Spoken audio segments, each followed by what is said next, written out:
All right, we're going to go ahead and call this meeting to order. It is August 18th. Thank you, everybody, for joining us. Before we get going into the agenda here, we're going to go ahead and have committee call roll. Eve, if I could have you call roll for me, please. Senator Anderson. Here. Senator Brennan. She was trying to get online, so we'll call her excused. Senator Cooper. Senator Kolb. Hey. Representative Banks. Here. Representative Geringer. Here. Representative Larson. Here. Representative McCann. Excused. Representative Nicholas. Representative Posey.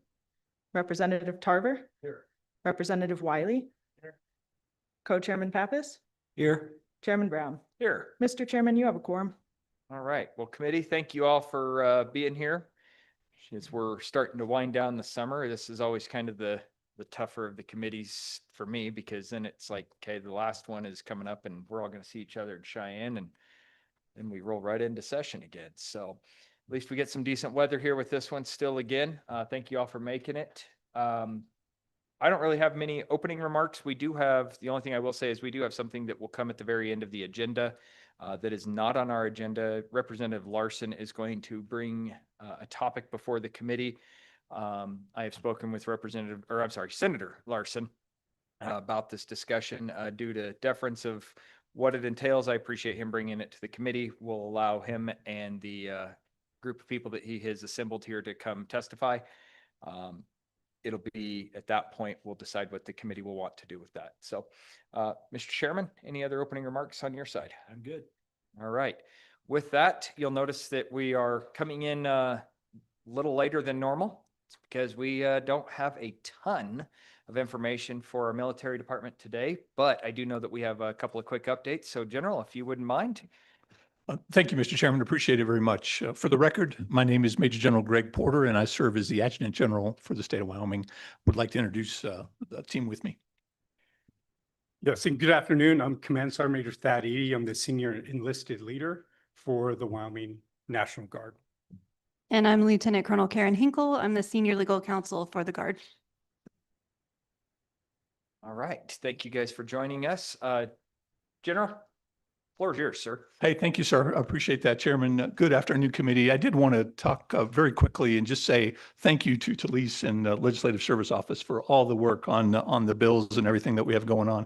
It's been great, and I know you've got many things to do, but thank you for all the work. We can go to the next slide.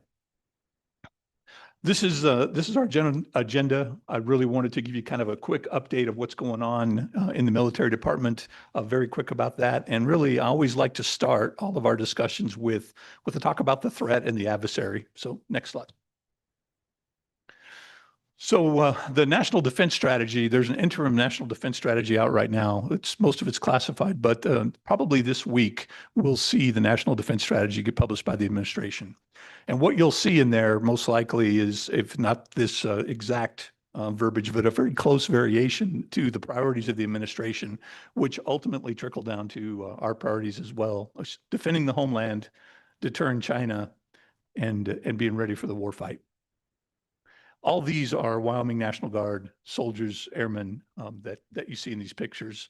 And I'll get to the update on that, on what they're doing here very shortly. Next, please. Thought what I would give you is an interesting recruiting video from China. It's probably just a little over a minute, but I think it's illustrative of some of the thoughts going on in that country regarding how they see the future and where it's going. So if we could play that, please.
So when they showed this, actually a little bit longer version to us 2 weeks ago at a senior leader fly-in with the Air National Guard, and I was just struck by how similar one it is to our own recruiting messages as we send out. But also you can really see a couple of things here. One, this mindset that they are prepared to go to war, and that's where they're thinking, and they're preparing their civilian population for that event, for not the if it comes, but the when it comes. I thought that was striking to me. And then secondly, the amount of time, effort, and energy they're starting to put into making sure that their military, which is currently designed to kill the American military, is resourced and prepared to do such a thing. Now, next slide, if you would.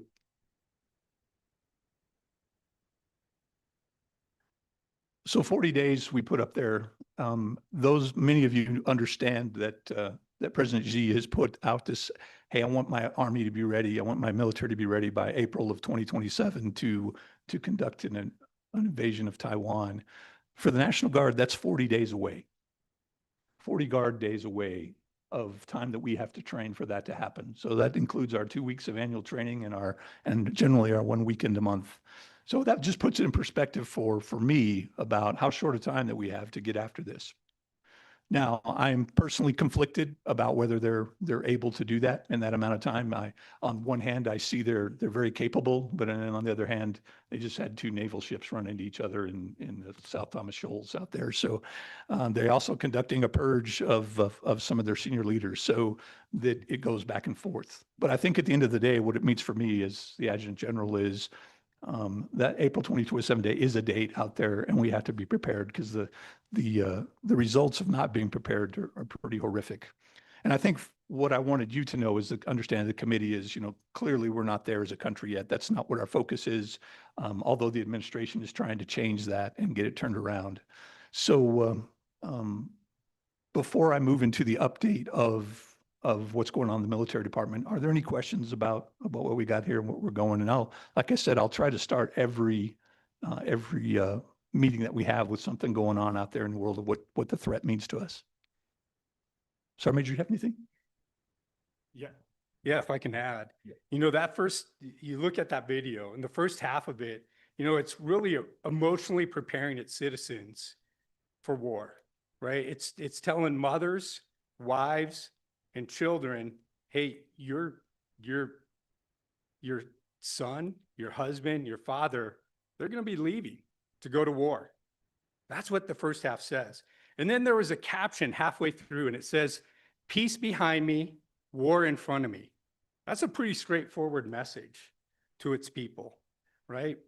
And then in the second half of that video, it really talks about, it's tugging at the heartstrings of that military age personnel, that serving is honorable. They're gonna defend their character, and it places pride in the family. But with that, all along, it's highlighting the military equipment that China has modernized, and they've outpaced the US in modernizing our equipment. So really with that, and the ultimate goal of China is to be the world dominating power. So I think with that, we can start seeing where manufacturing, economics, and now the military force, that's their initiative. And the things that we in the Wyoming National Guard, some of the initiatives we're working at is how do we at our level be able to combat this? Thank you. Thanks, Sergeant Major. All right, let's continue on real quick, the update. I know Chairman is anxious to get going. Hey, very quickly, looks like the Wyoming National Guard is going to do some support to immigration, customs enforcement. Probably about 15 personnel, primarily doing logistics and transportation administrative work. No law enforcement activities that we see right now. There are no holding facilities in Wyoming, so this will really probably be really supporting getting folks to those facilities in other states if we get to that level. Working through the issues right now, it is federal money that's coming to us. Will be under the governor's control under Title 32. So federal dollars, but the governor's control, which is good. The bad thing about that, I will just tell you so you understand, is It's federal money, but it's not programmed. I mean, nobody saw this coming. So it's all coming out of current accounts right now. So the readiness accounts for our soldiers and airmen, it means somewhere along the line, they're not going to be able to do some of their business because it's non-reimbursable to the Department of Defense the way it stands right now. It's free chicken to ICE. So we'll see how long this lasts and where that goes, but it really has having an impact on our readiness accounts, particularly at the end of the year. We weren't reimbursed for our presidential inauguration support last year, also in the year of execution. We didn't get all the money to do our junior enlisted pay grade. That's going on right now. Then we add ICE to it and potentially the DC Guard support, although I don't expect Wyoming to be part of that. The money, though, will come out of readiness accounts. So that's one thing that's not talked about very much and is often lost in the nuance of that is that money's not programmed. And so it's coming out of the current pot. And so we're cash flowing it out of other places. General, if you hold on just a second, Chairman Yeah, Pappas? yeah, General, so, yeah, that's a big issue. Does our congressional folks understand that? Has the message gone to our two senators and our representative? General? Mr. Chairman, Mr. Co-Chairman, tangentially it has. I have talked to the senator's staff about it. I have a meeting with the senators probably first part of September to actually give them the full meal deal. But you're absolutely right. It's critical right now, and it's not well known, the impact. Follow up. So is this something that AGAUS is going to take up? Mr. Chairman, Mr. Co-Chairman, yes. As you know, sir, the National Guard Association is this weekend. We actually have a meeting with Chief Staff of the Army and the chairman. And so that's, I happen to be part of that discussion. And so that will definitely bring that forward. So, Sir. my only question on top of that is we're getting close to the end of your guys' fiscal year. My suspicion is that that's probably tightening the belts a little quicker than what you were anticipating. Surely the governor's aware of this. There's not really much we can do from this committee. Can you guys just keep us abreast? You know, if something does drastically change and you guys are put in a position where your readiness accounts are dwindled dry before October 1st, I think this committee would just be interested in knowing about what's going on with that. To that point, what's the impact been so far? Yes, sir. So Chairman, Mr. Co-Chairman, to yes, sir, we will do that. We're pretty good. Our team's done a pretty good job of getting our stuff identified, but there are, on the 20th of August, they'll make the decision for some states that they won't conduct drill in September if something doesn't change. So they are trying to get reimbursement done. Congress has to pass that, and they've done that, but it takes a while to get through the gonculator. So that's they could be that many states won't be able to drill come in September. We'll see where that shakes out. I think we're good though. I think we're in good shape. All right, General? sir. Nope, I think you're good. Good. All right. Second 300th is back. Our field artillery, our HIMARS launchers are back. We'll actually be doing their yellow ribbon on the 12th of September up in Gillette. That'll be a great time. The governor will be there and welcome all those families back. So good stuff. 115th FA Brigade currently split between Jordan and Kuwait at the moment.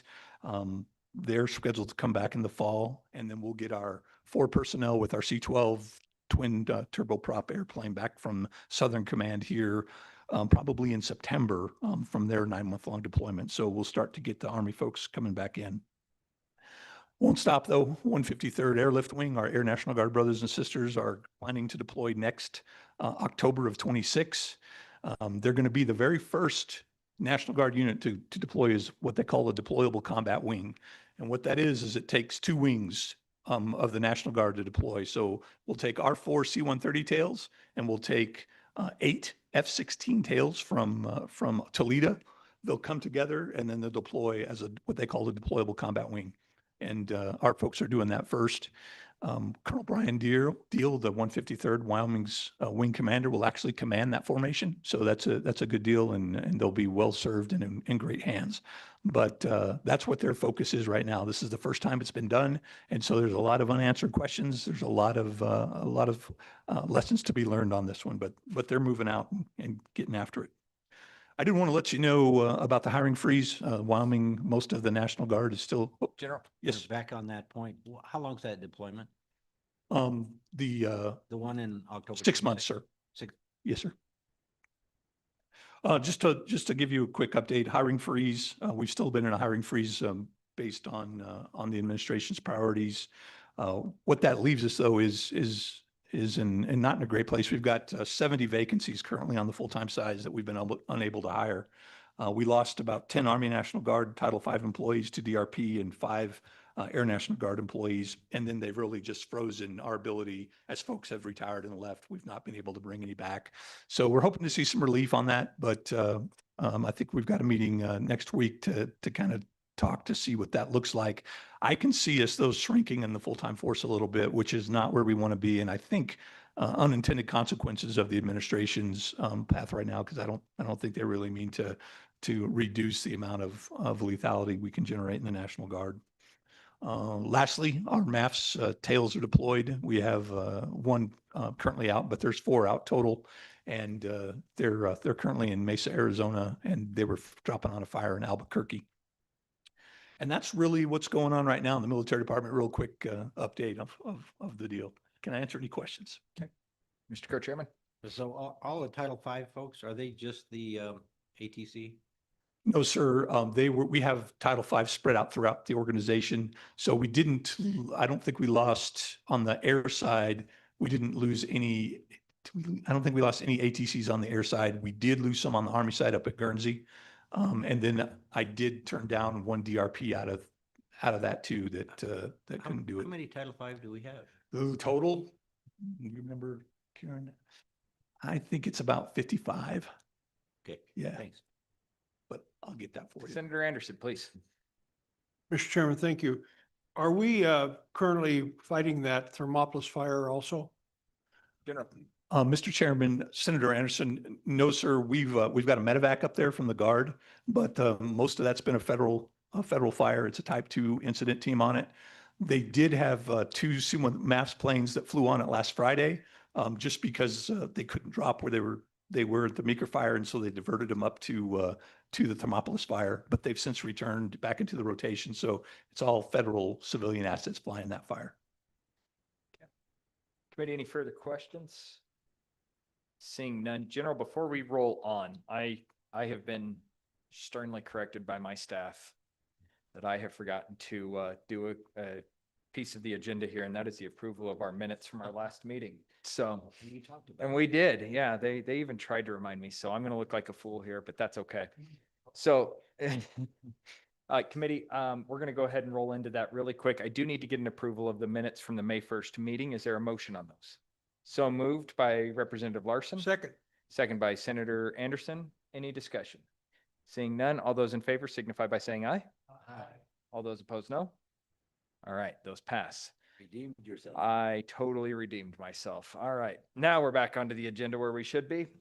With that, I believe that takes us into General, is there anything else further with your slides? Are you ready to roll into the recruitment and retention discussion? Absolutely, Mr. Chairman. Okay, let's go ahead and do that. So I believe the first one we have here is Bill Draft 26 LSO 30. Talise, if we can have you walk us through the bill, please. Mr. Chairman, members of the committee, Talise Hansen, Staff Attorney, LSO, presenting Bill Draft 26 LSO 30, version 0.4, Wyoming National Guard member referral amendments. This bill draft was requested at the committee's May meeting based on the Wyoming Military Department's proposed amendments. I'll start by walking through the bill draft. Page 2, lines 11 through 14 adds veterans of the Wyoming National Guard, current employees of the military department, and recruits beginning the enlistment process with the Wyoming National Guard to the list of persons who are eligible to receive a referral bonus within the Wyoming National Guard member referral incentive program. Page 2, lines 18 through 21, line 23, and page 3, line 11 are conforming amendments that add in these new eligible persons. Page 3, lines 12 through 15 prohibits the military department from distributing a referral bonus to a referring recruit until the referring recruit has completed a session into the Wyoming National Guard. Page 3, lines 21 and 22 increases the referral bonus amount from $500 to $1,000. Page 4, line 2 extends the sunset date of the Wyoming National Guard Member Referral Incentive Program from July 1st, 2026 to July 1st, 2028.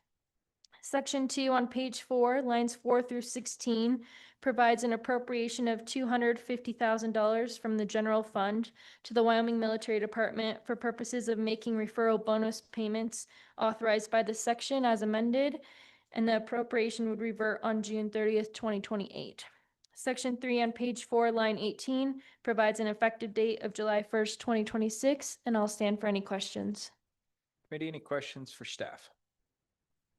Pretty straightforward bill. Seeing none. Thank you, Talise. General? If we could go to the next slide, please. I think the major thing I wanted to point out is the increase in our force structure.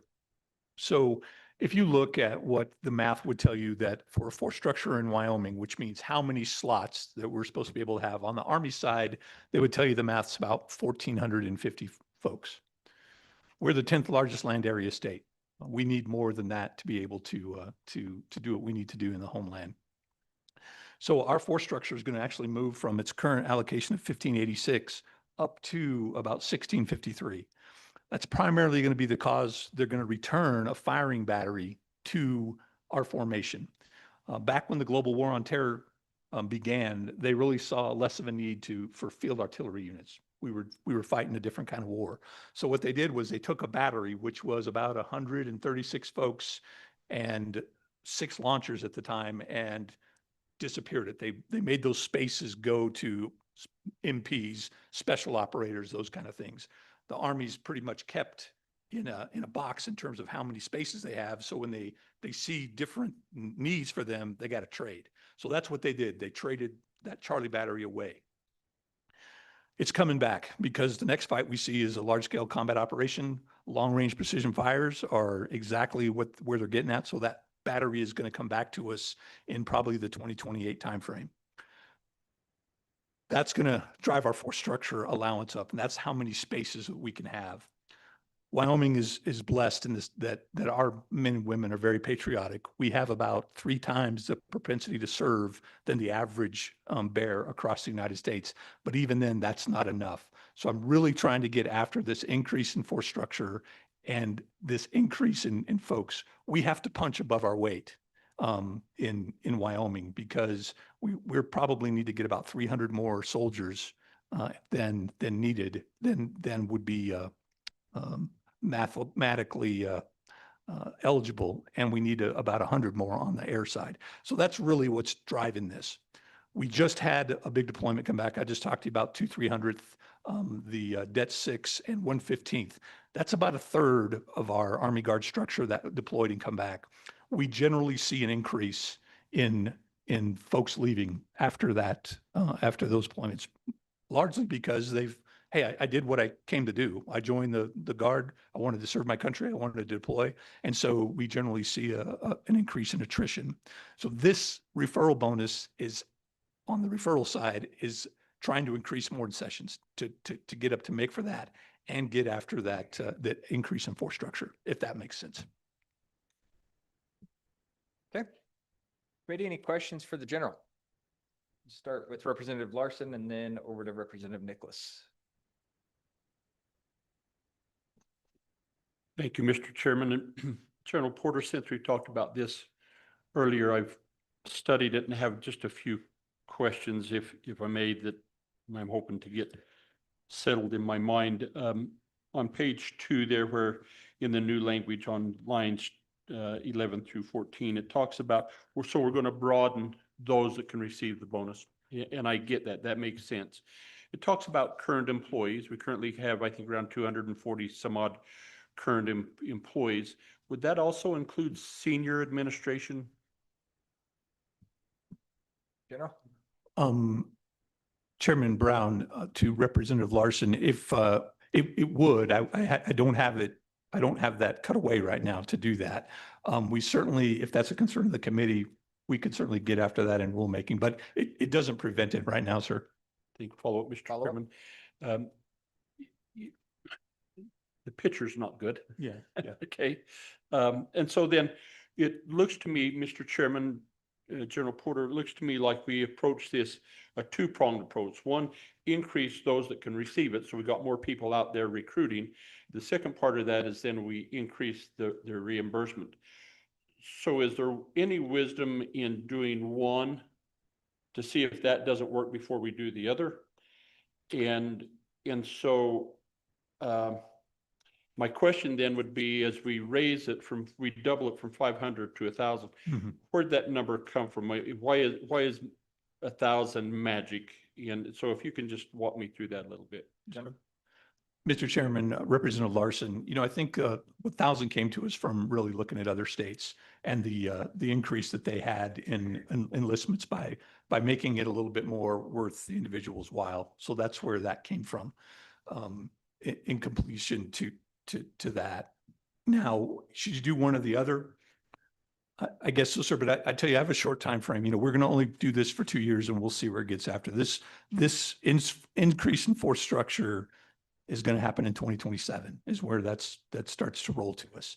As I said, we got a short time if China gets serious about it for us to get our units up to full strength. So my preference is to get after it hard, get after it. If we come to the point that we get to 120% and we don't need it, I would love to be in that position. I think it's going to be tough. I think it's going to be tough though, sir. I think we need every incentive we can get to do that. Mr. Co-Chairman? Thank you. And to our representatives, both of Representative Larson's points, I'm the NCSL Vice Chair of the Military and Veterans Task Force, and pretty much every state that does it is at $1,000. There's a few that aren't, but almost everybody is right there. So we're just playing catch up.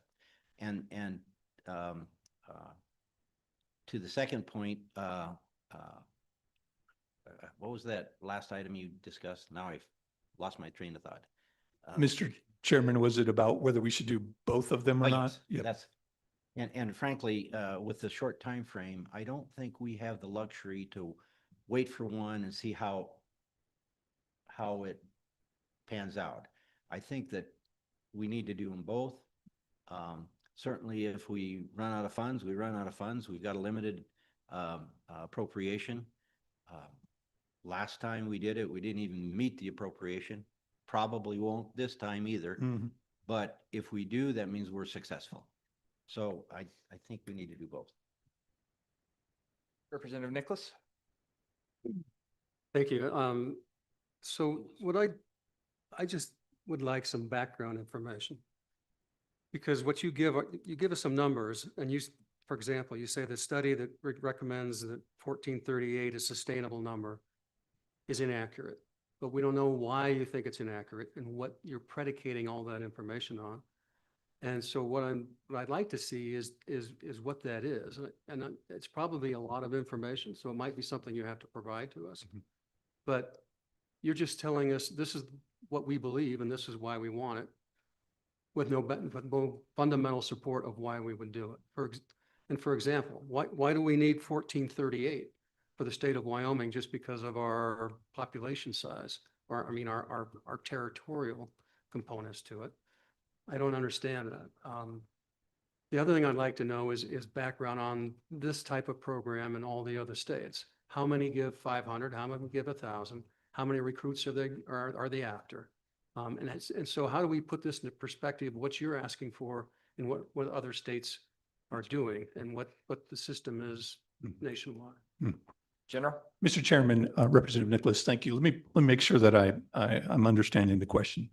So the 1438 is what they estimate Wyoming is a recruitable, sustainable population. Who's they, number one? Are the recruiting analytics that they use to decide, hey, based on your recruitable population, your jobs, the propensity to serve, a couple of other factors. If you throw that into the calculator, it spits out and says 1438 is where is reasonable for you to recruit to. You should have a force structure that's pretty close to that in order for you to maintain 100%. Let me interrupt you there, Representative Nicholas? just to follow The up. chairman, please. Thank Um, you. Thank you. just to follow up on that, so based upon our propensity to serve is a factor in the number that we're recruiting for. So you're actually shooting for a recruiting target that's based upon propensity to serve as opposed to our population base? General?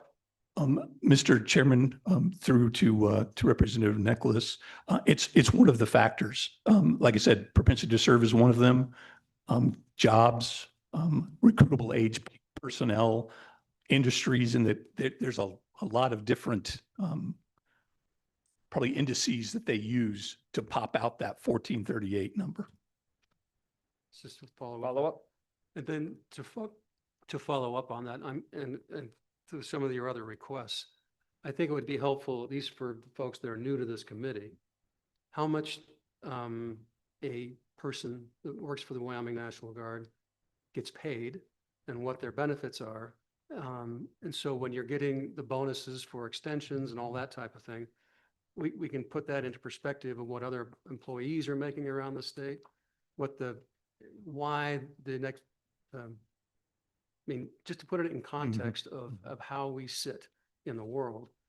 And in addition to that, I'd kind of like you to address with the understanding, knowing that Wyoming's budget is going down. I mean, we're having less dollars for everybody. So if we have less dollars for all other agencies, including you, to spread out over the course of the next 6 years, why should we be increasing you when because basically anything we give you, we're taking away from somebody else. And so the rationale that you think it's more important than, say, the Department of Health or some other folks, that we add money to the pot as opposed to take away money from the pot, let alone status quo. General? Sure. I just want to give you the heads up. You got 2 former appropriators on this committee, and you're going to get drilled like this. And I do appreciate Hey, the former appropriators bringing in a lot more discussion than what we typically have over these, because these are good points, salient points for us to consider as we're considering these bills moving forward, especially going into a budget session. Every penny is going to be scrutinized, and let alone is going to require a 2/3 vote on each house to be even introduced. So, General, with that, feel free to answer if you've got the information available to you. No, thank you, Mr. Chairman and Representative Nicholas. I appreciate that. I think I've got what you, I don't guess I did a very good job talking about China at the start on why we should get the priority. So I'll work on that, sir. But thank you. Appreciate the input. So, and just one more follow-up. Follow-up? So you're predicating all your requests based upon the threat of China. If that wasn't there, you wouldn't be asking anything. Is that fair? General? Mr. Chairman, I think certainly the urgency would be less. I still think, though, for us to do our job in the state, whether, just take China out of it, we still have to do our homeland defense, our shield mission of the Sword and Shield to do that. And to do that, we need more than 100% units.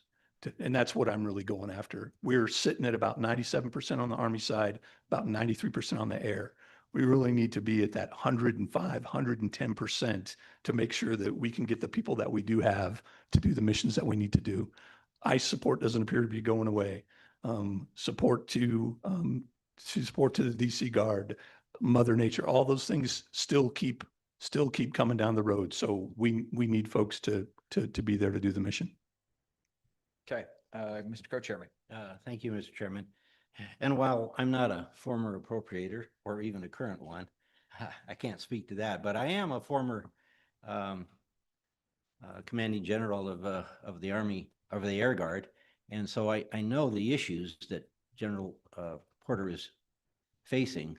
Now, remember that number 1438 is not the number. The number is going from 1586 to 1653. But that's the number that we think is a number that we can recruit to.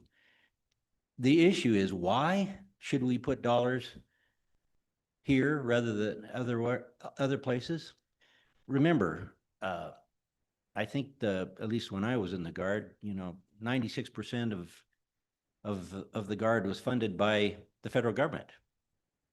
Only 4% was funded by, I don't know if those numbers still are accurate, but overwhelmingly the percentage is paid by the federal government. And if we don't man these missions, we will lose them. And I've seen that happen time and time again to other states. That is a big economic drain when you lose a mission on the state. These people, when they're here, you know, it brings young people to the state. They serve, but they also work in other jobs. Most of them are M-Day soldiers or traditional airmen for the most part. They've got other jobs. So they add to our community. If they're gone, they don't add to our community. So for the very few dollars, we're asking for another $500. You know, we're asking for $250,000 for this entire program. I just think that it's a lot different than some of the other programs out there. All of them probably have, you know, as you mentioned, health and education is another one. They're all important, certainly. But just from being behind the scenes and understanding how it works with federal dollars and state dollars and how it ties to our missions and whether our missions stay here or not, I think it's very important. And to your point about, you know, what do our employees make? You know, certainly they're making the same as any other employee because they're paid just like a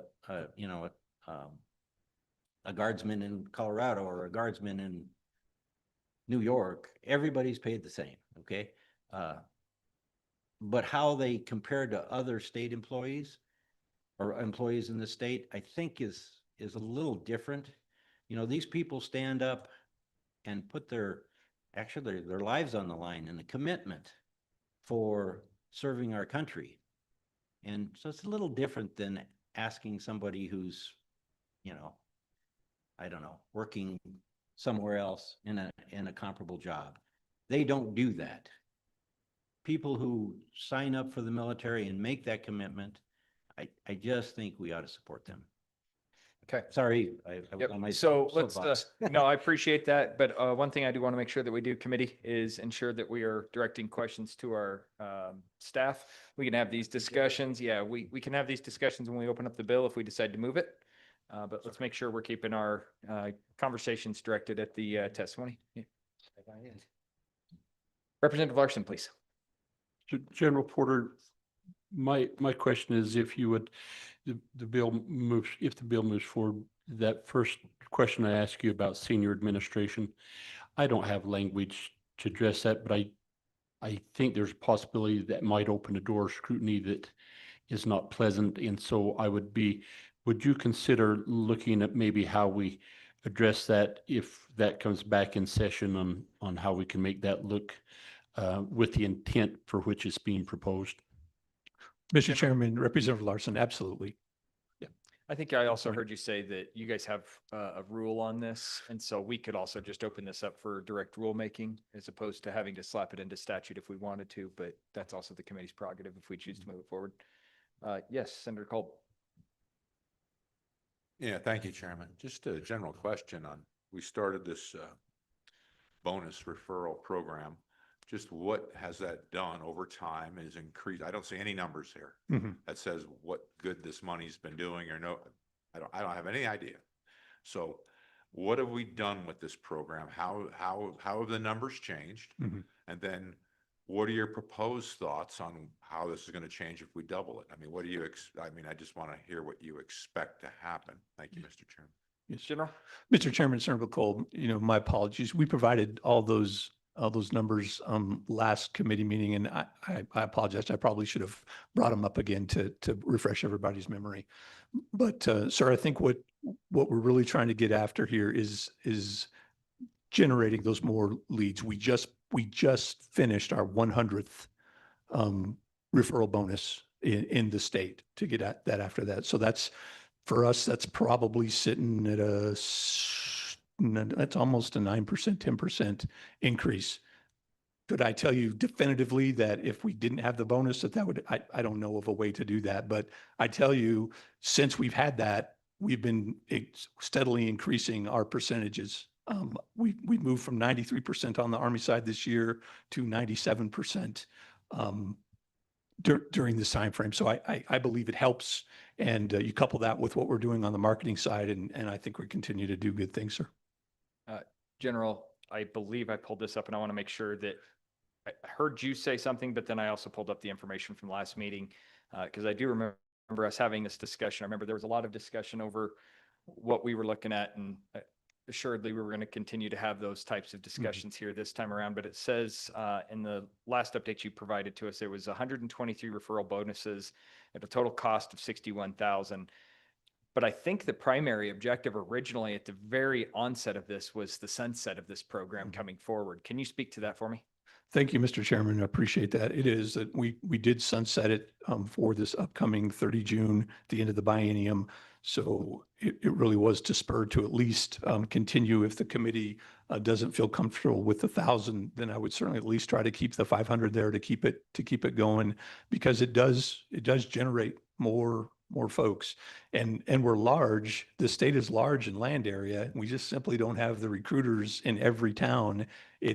The more fishermen that I can get out there fishing, the better off that we're trying to be. So that's part that feeds to it, sir. And then my last question on this is, we have 250,000 at $1,000 a piece. That's pretty simple math. I think it's 25. No, I'm just kidding. The 250,000, if we were to just say, do we really need 250? You know, if we want to be more precise in what we're asking for, we want to take something forward, do $163,000, and that would get us the 163. Would you be more comfortable with that, to make sure that we get to that level, right? Yes, sir. But I'm just thinking that every penny is going to be scrutinized with the utmost respect for our state's, tax dollars. Yes, sir. Mr. Chairman, I think that's a fair point, and I certainly would not say no to that. It's about generating 163 more enlistments, and so that would be good. If we get more than that, then that's I'd like to have that problem. But hey, sir, I understand it's coming from somewhere, as Representative Nicholas pointed out. Colonel Hinkle, did you have something you wanted to add?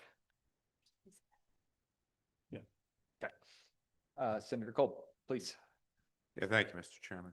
Do you, General, do you ever ask the people that get this referral bonus at the end, would they have signed up anyway? Does anybody ever ask that question to these folks?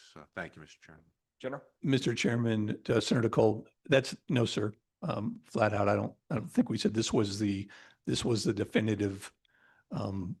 If this, because the way it works is in this referral bonus, if let's take Karen, for example, if she refers an individual's name to the recruiter and the recruiter gets it, then the recruiter would have to back and say, hey, would you have joined if Karen hadn't given me your name?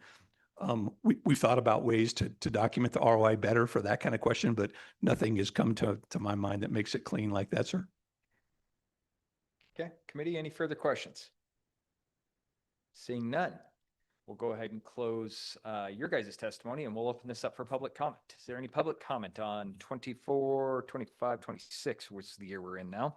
26 LSO 0030. General Winnie.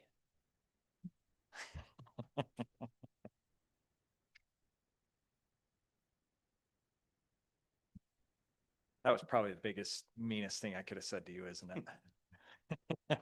I'm honored, Mr. Chairman. Let's be clear. Mr. Winnie, for the record, just please state your name. Yeah, my name is Bill Winnie, Sublette County. I would note that I have a son in the Guard and a daughter-in-law in the Air Guard.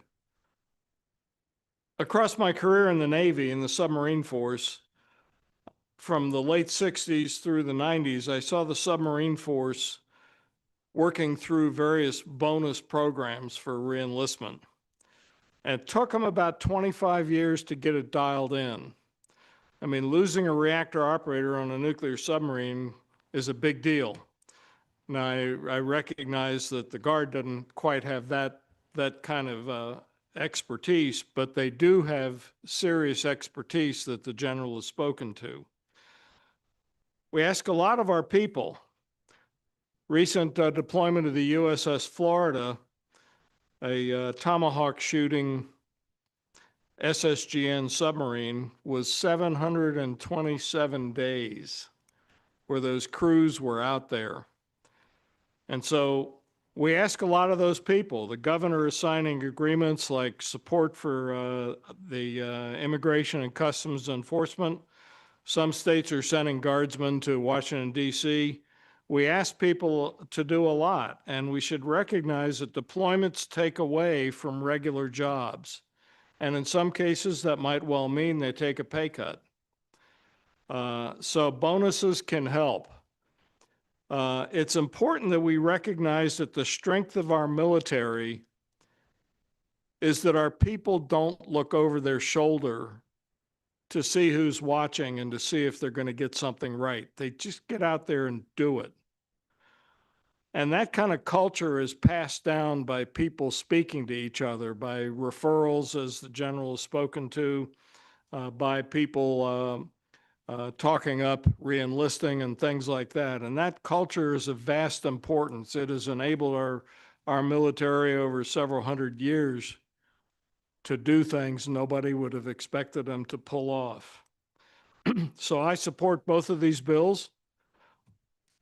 I recognize that the general and the committee may well have to dial some things in as we go forward.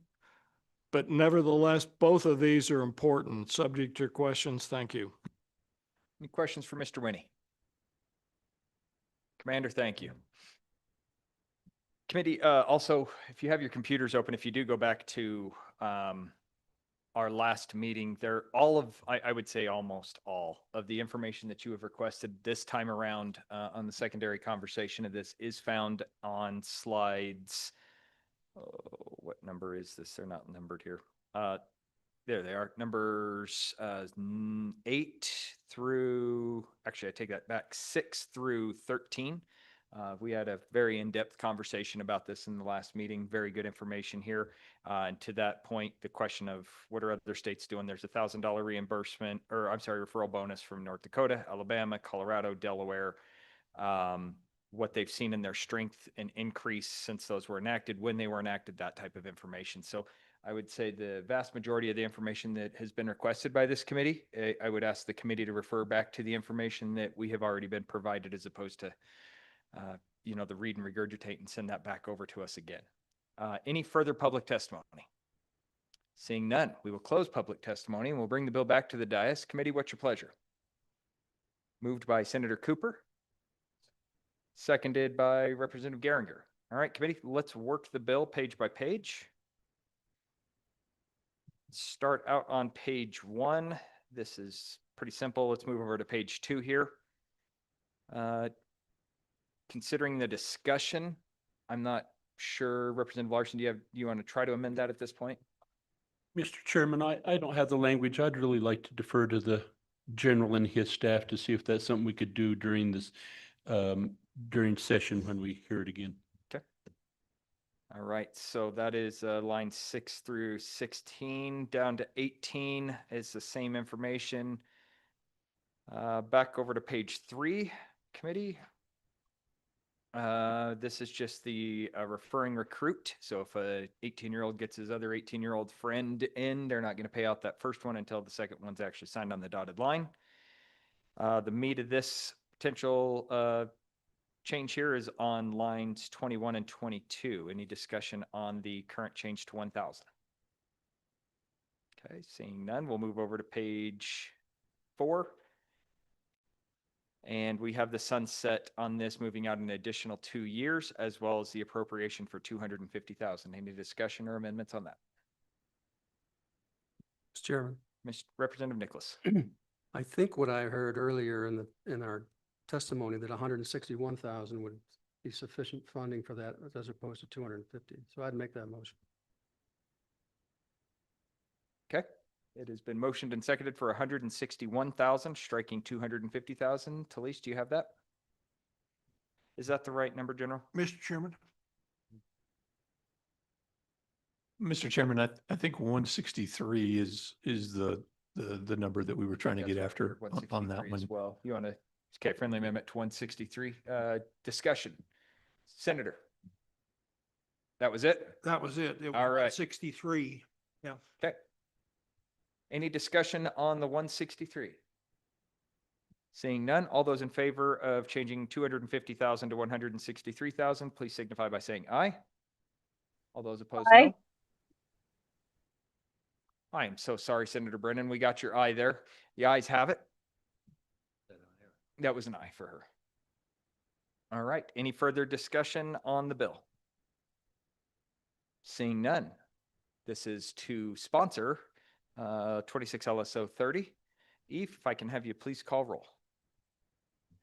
This is a roll call vote to sponsor 26 LSO 30 Wyoming National Guard member referral amendments as amended. Senator Anderson. Senator Brennan. Aye. Senator Cooper. Aye. Senator Kolb. Aye. Representative Banks. Aye. Representative Geringer. Aye. Representative Larson. Aye. Representative McCann. Excused. Representative Nicholas. Representative Posey.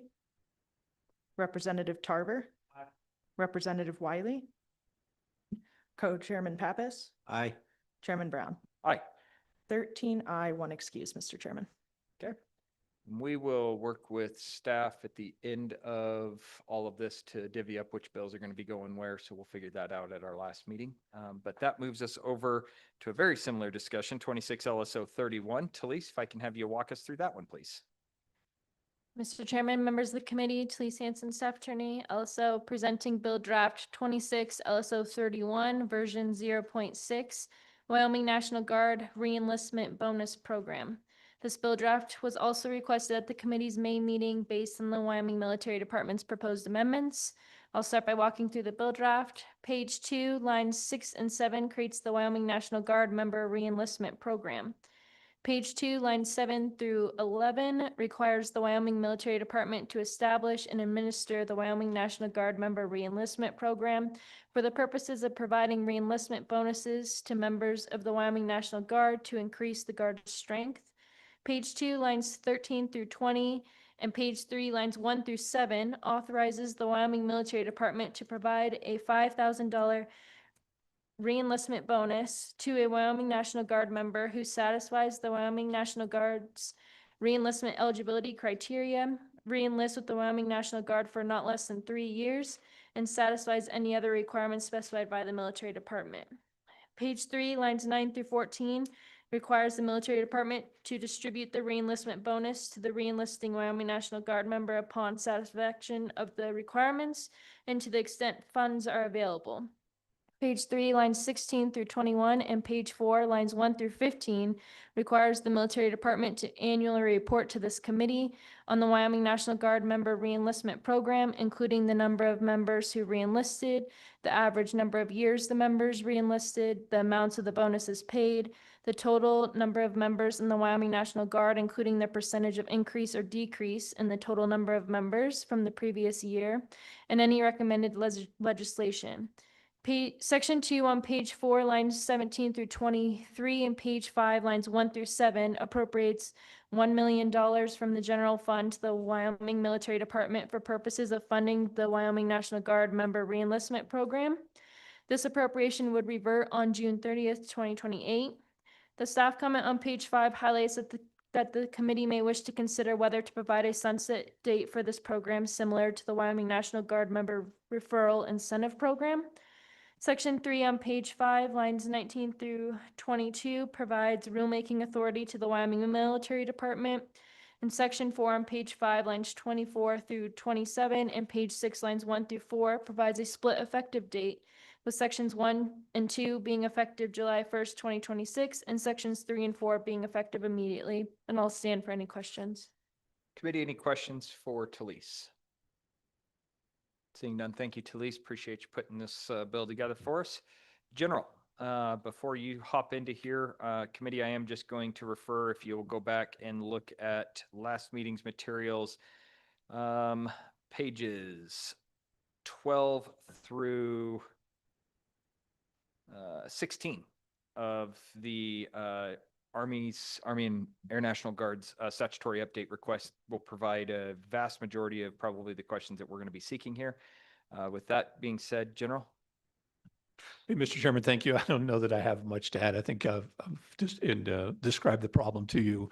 We're really trying to get after retaining those soldiers and airmen that aren't really authorized to have the federal bonuses to get after them. And that's going to be important for us. You know, it used to be in the military, you retired at 20 years and you could have, you know, once you kind of got over that 10-year mark, you could get most people to 120 or to 20-year retirement. Well, now with the BRS system, which is as soon as you come in and if you left after your first enlistment, you're able to take something with you. So it's not as much of an incentive anymore to stay the full 20 because you get some level of compensation with the retirement plan that the folks have now. So this is really targeted trying to get after those mid-level non-commissioned officers that we want to retain them for their expertise and get after them to that don't have another means of or another incentive of staying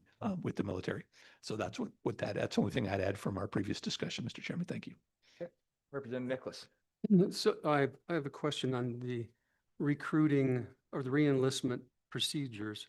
Do you re-enlist every 2 years, every 3 years? Is there a certain time frame? How often can you re-enlist over that period? General. Mr. Chairman, Representative Nicholas, there's a lot. Usually the first enlistment's for 6 years with 2 inactive. And then depending on what you do, you can enlist for 1, 2, 3, 4, 5, 6 years, up to 6 years is generally, and you can either re-enlist or do an extension of your current enlistment. So a lot of different verbiage there, and the 2 services kind of have some different language about it too. But you can either extend your enlistment or re-enlist completely. Follow up. So just I'll follow up on. So that doesn't really help me understand how many times you could be eligible for this $5,000 bonus over the course of that 20 years or 30 years. General. Yes, sir. Representative, just the one is what we're looking at on this one. We want to 1 3-year extension over. We like a sunset date of 2 years to get after that attrition. So just the one time, sir, is all we're looking for. So I don't see language in the bill that limits it to that one. Maybe I just missed it. General. Mr. Chairman, we could certainly, I wouldn't be opposed to that. I probably just didn't think about that when we were putting it together, but it's just the one time. Okay. Senator Gold. Yeah, thank you, Mr. Chairman. So I went back in time here, long time ago to find this data. And the question I have is, how much do you attribute the change in the president to this change we're seeing in attitudes, general? Because it seems like everything kind of bounced back up again after this election, which corresponds with this data I'm looking at here. So what's your opinion on that? Thank you. General. Mr. Chairman, Senator Kolb, I think particularly in Wyoming, the new administration made a tremendous difference to the positive. I think it's certainly helped going forward. How I parse that out, I don't know. We've also spent quite a bit of time marketing the Wyoming National Guard and getting after it. It's my number one priority, has been for the last 6 years. So that's bearing fruit too as well. But there's no doubt that the administration, I think, had a significant impact in Wyoming in recruiting. Ready? Any further questions for the general? Seeing none. Okay. Thank you, General. Any public comment on this? Oh, Karen, please. Colonel Hinkle. Mr. Chairman, thank you. Representative Nichols, to answer your question, there is on page 3 in line 3, the requirement is that the soldier or airman would be required to do a 3-year enlistment or extension. And before the committee moves forward to considering, I did just want to point out a couple amendments that we were looking at from the prior draft. One had to do with the total cost. Of course, that's at the committee's pleasure, but we had been looking at a different figure than what we previously proposed. The second amendment would look just to add information about extensions, because we do have both programs, and I think extensions tend to be a little bit more of an Armyism. Re-enlistment tends to be a bit more of an airism. And so if we use both terms, that will make sure that the program would be open to all if the committee wishes it. Standing by for any questions. Appreciate that. Thank you. Just to follow up on that, if they're different, an extension versus a re-enlistment versus the two different types of force, how do we know that it's implemented the same way? Or if the extension, is it easier to get one if you can do a year or two versus a 3-year minimum? Or how do we know how all that plays out for both air and? Who wants to take this one? General, Colonel? Ah, Major. all Sorry, right. Major. Take the NCO. All right. Mr. Chair. Mr. Chairman, so as we talk about extensions, the Army uses those primarily. You can extend, say you have 3 years on your current commitment, you can extend for another 3 years, so up to 6 years in that commitment. Where the Air Guard uses re-enlistment only. So that re-enlistment is usually they can re-enlist within many times 90 days of their current contract for another 6 years. That's to get a federal bonus. So that's why we want to offer a 3-year bonus for the Air Guard, is that they can re-enlist for 3 years and then get the state incentive bonus. Representative Nicholas, follow up? So that leads me back to a couple other questions I had, and that is, what are the current bonuses available for both the air and that exist? General? Mr. Chairman, Representative Nicholas, they change all the time, but the intent is not to put a state bonus on top of a federal bonus. If somebody's already going to receive a bonus to extend, really, that's not the target area that we're looking for. It's a particular MOS or job specialty that we want to get after, or a particular unit that may be particularly low on strength. Those are the kind of criteria we would use. So it may not be the target. but Follow up. Follow up. Representative Nicholas, thank you. Is it fair to say then, Mr. Chairman, that even though that's not the target, it can happen that they overlap, or that they, I mean, there's no provision that says if you get the state, you don't get the national, or the national, you don't get the state. Mr. General? Chairman, Representative Nicholas, that is accurate, but I will tell you, we only have, I think, enough extension enlistment bonus for 25 to 30% of the people that are going to extend. So we're not asking to give everybody one. It's just really getting after that attrition rate. So while we could, I guess, double up, that's really not where my focus is. I got to get that 5 to 7%, and it's got to be for those that don't get incentivized any other way. So it really is driving to that particular population. Follow up? So because I don't know how to articulate what those particular populations are, could you provide us language that we could add to this bill that limits it to those particular, your target audience? Because that would make quite a bit of difference. General, I want to take his question and kind of rephrase it too. Yeah. Because from what I'm understanding, you guys, I mean, when I was looking at joining the Guard 20 years ago, right, it was, hey, this MOS has a bonus, this one has it, this one has it. And of course, my eyes were caught at the $25,000 because that's going to get me what I'm looking for. And at the time it was ATC, right? And so you're saying, hey, we also need builders of bridges over here. We need people who can build these bridges, and we've sent them to the schooling, and we've got 6 people over here that are really good. 3 of them are up for re-enlistment, or the Guard doesn't build bridges very often as much as the Army does, but hey, they're going to re-enlist or whatever the case is. They're not eligible at the federal level, but we really want to keep them instead of trying to go out and find somebody else that's going to build a bridge. Is that what you guys are trying to do at this point, is have that flexibility that if you guys see your bridge builders, disappearing versus your HIMARS people disappearing, you guys can adjust that as necessary? Well said, Mr. Chairman. Sir, my intent was not to put it in statute, was to put it in rulemaking, because we wanted to be very flexible when federal bonuses change, when circumstances change. Right now, we're caught up a little bit right now that recruiting is being very successful across the United States. So bonuses and extension bonuses are starting to drop significantly. Well, could that change in 2 years like it did 2 years ago? Absolutely. So we wanted to be those kind of stipulations in rulemaking so that we could be very flexible about how we get after saving the people we wanted to save.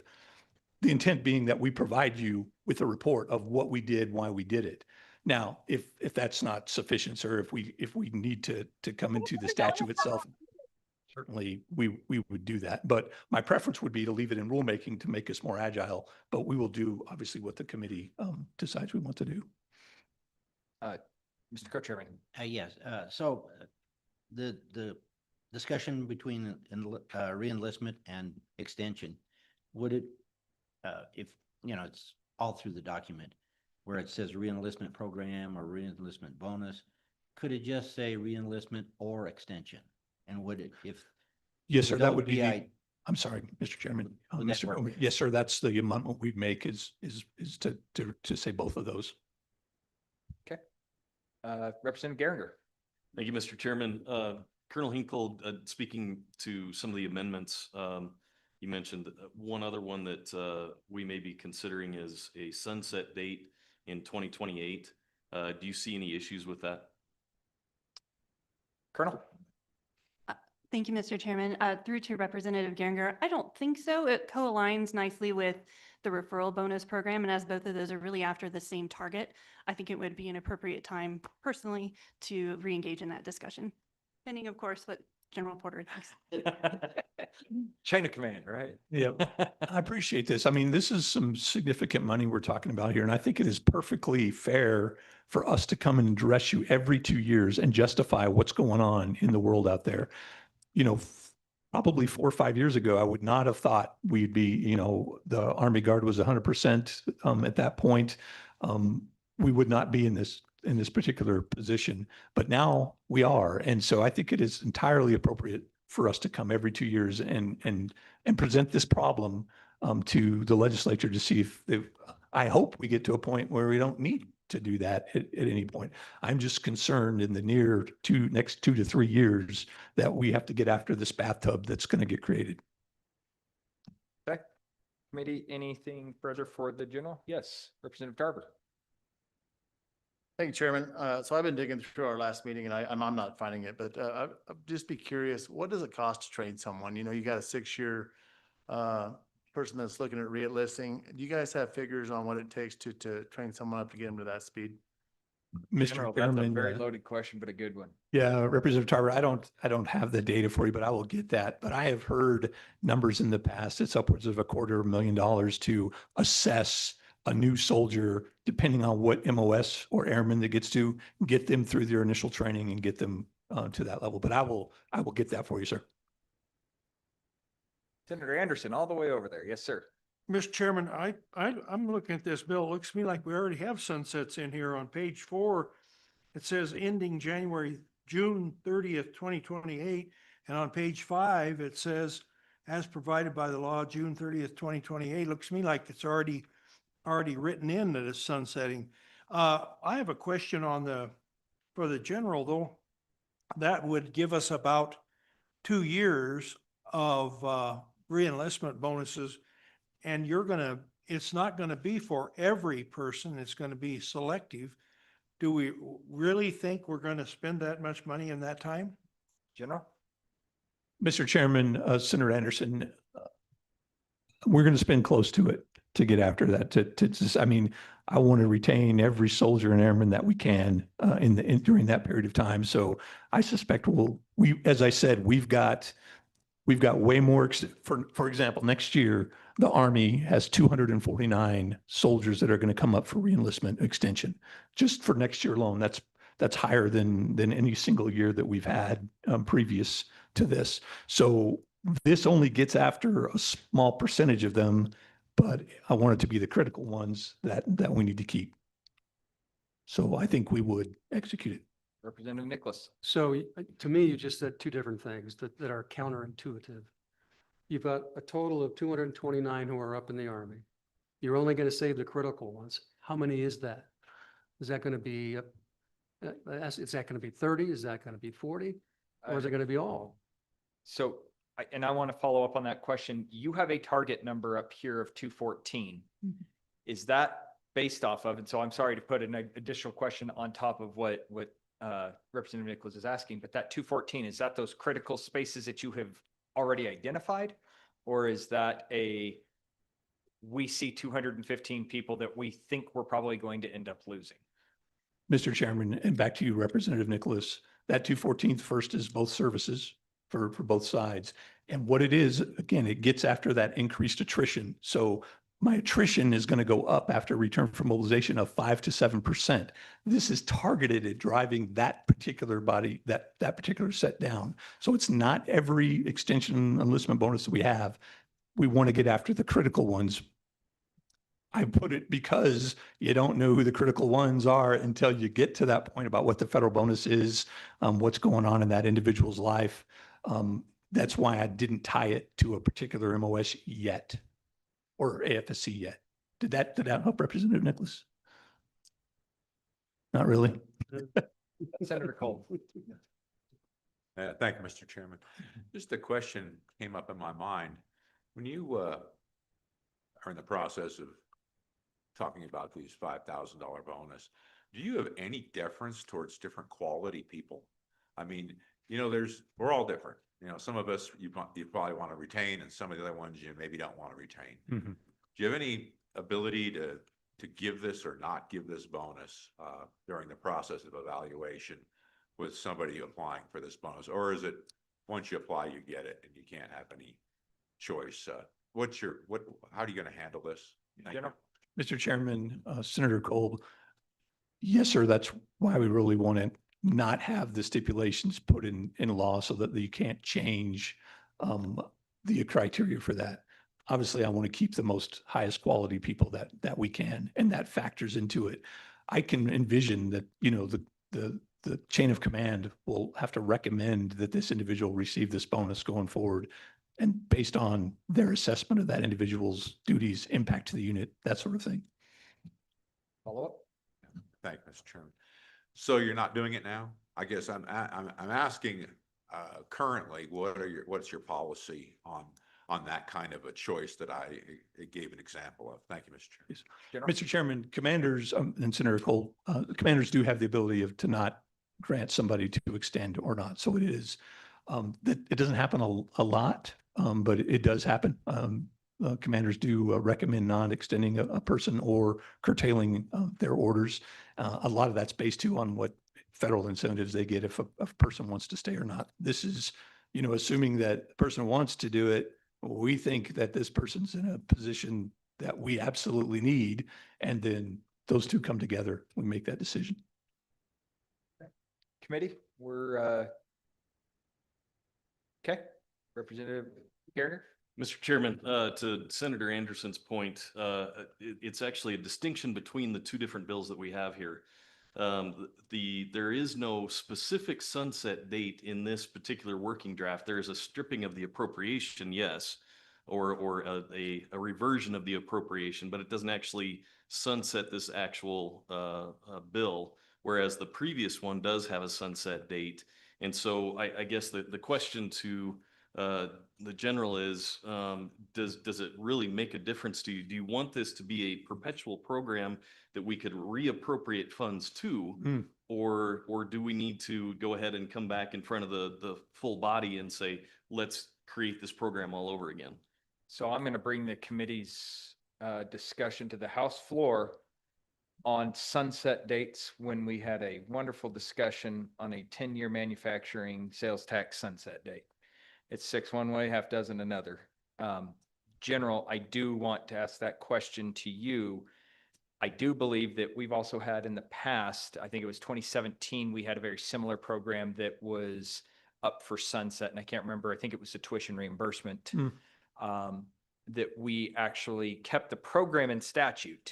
We just didn't fund it during this 2017 budget cuts. Does that give you the availability in the future to say, hey, look, this was a program that we used, it worked X, Y, times, and then come back and not have to reappropriate and bring in new statute as opposed to letting it completely sunset? Yeah.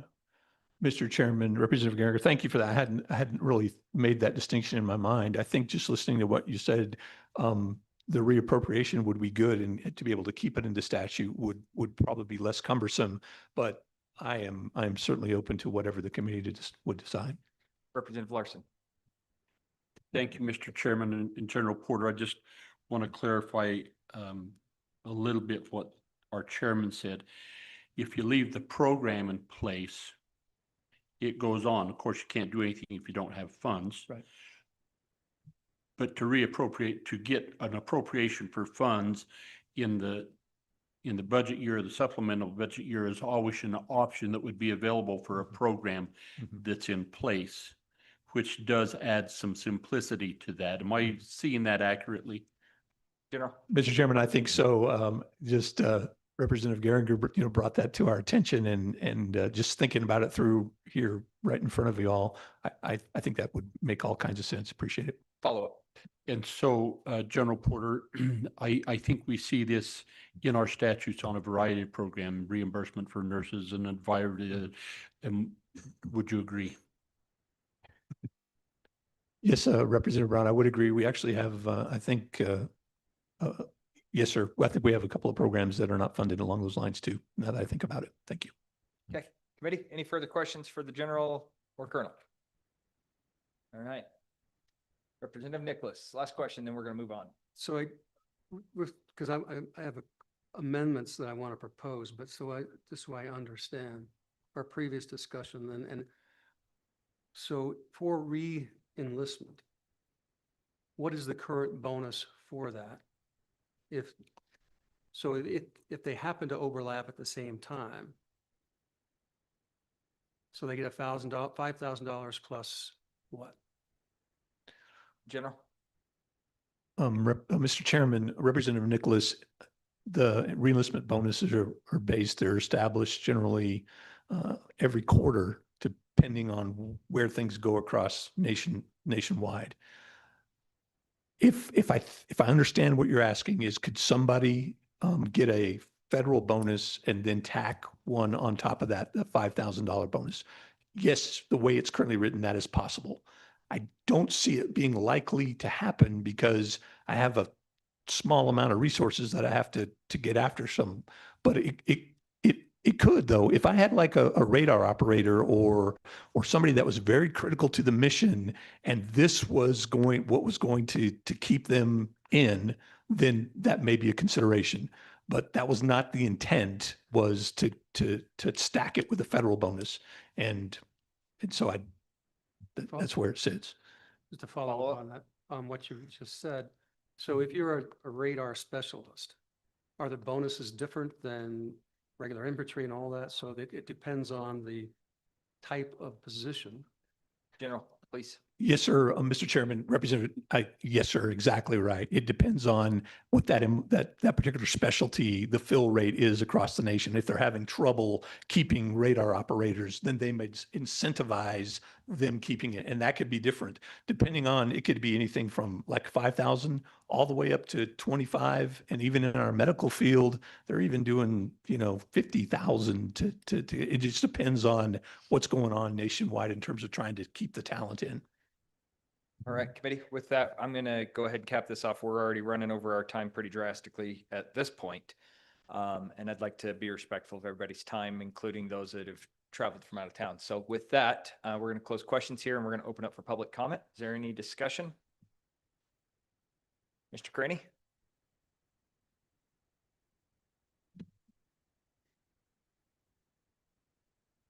Mr. Chairman, Joey Careni, I'm a retired member of the Wyoming National Guard. I'm in principle in full support of this proposal. I think it's not only good recruiting or retention work for the National Guard, but it's good to address some of our brain drain problems here in Wyoming.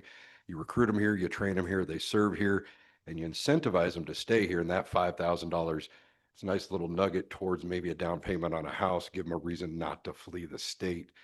That being said, I don't see any language, and this may be something that is dealt with in rulemaking. All the language I see is about how to apply for or qualify for the bonus or the reenlistment bonus on the front end. But these reenlistments can be for up to 6 years. I don't see anything that says, what if they don't finish the contract? What if it's not their fault? I'll give you an example. When I came off of active duty, I was given a 3-month break, 90 days, so I could attend our illustrious land grant university. They said, go early so you can start school. But for those 90 days, I did have to pay back a portion of the bonus that I had received for enlisting. And it was only 90 days, so it wasn't that tough. But there are unfortunate situations. I'd hate to see National Guard members who are medically retired be put in a position where, hey, you have to pay this back. But I don't see any mechanism for that, nor any language saying if you do recoup some of that money because the contract's terminated, even if they are still in the Guard, but they go and serve in another state, what funding pool does that go back to? Does it go back to the full military department? Is it dedicated to this program? So again, I would like to hear some of that dealt with either in the bill or that it's definitely going to be involved in rules. But because it is taxpayer dollars going out, I don't think that the requirement to qualify should be the only requirement. There should be an expectation of successful completion of the contract for the extension. And with that, Mr. Chairman, I'll stand for any questions. Salient points. Mr. Kearney, thank you very much. Committee, any questions for Mr. Kearney? Seeing none, thank you. All right, any further public testimony? Seeing Mr. none? Chairman? Oh. Mr. Chairman, we do have one person online, Representative Lee Filer, to provide testimony on this bill draft. Please go ahead and let him in.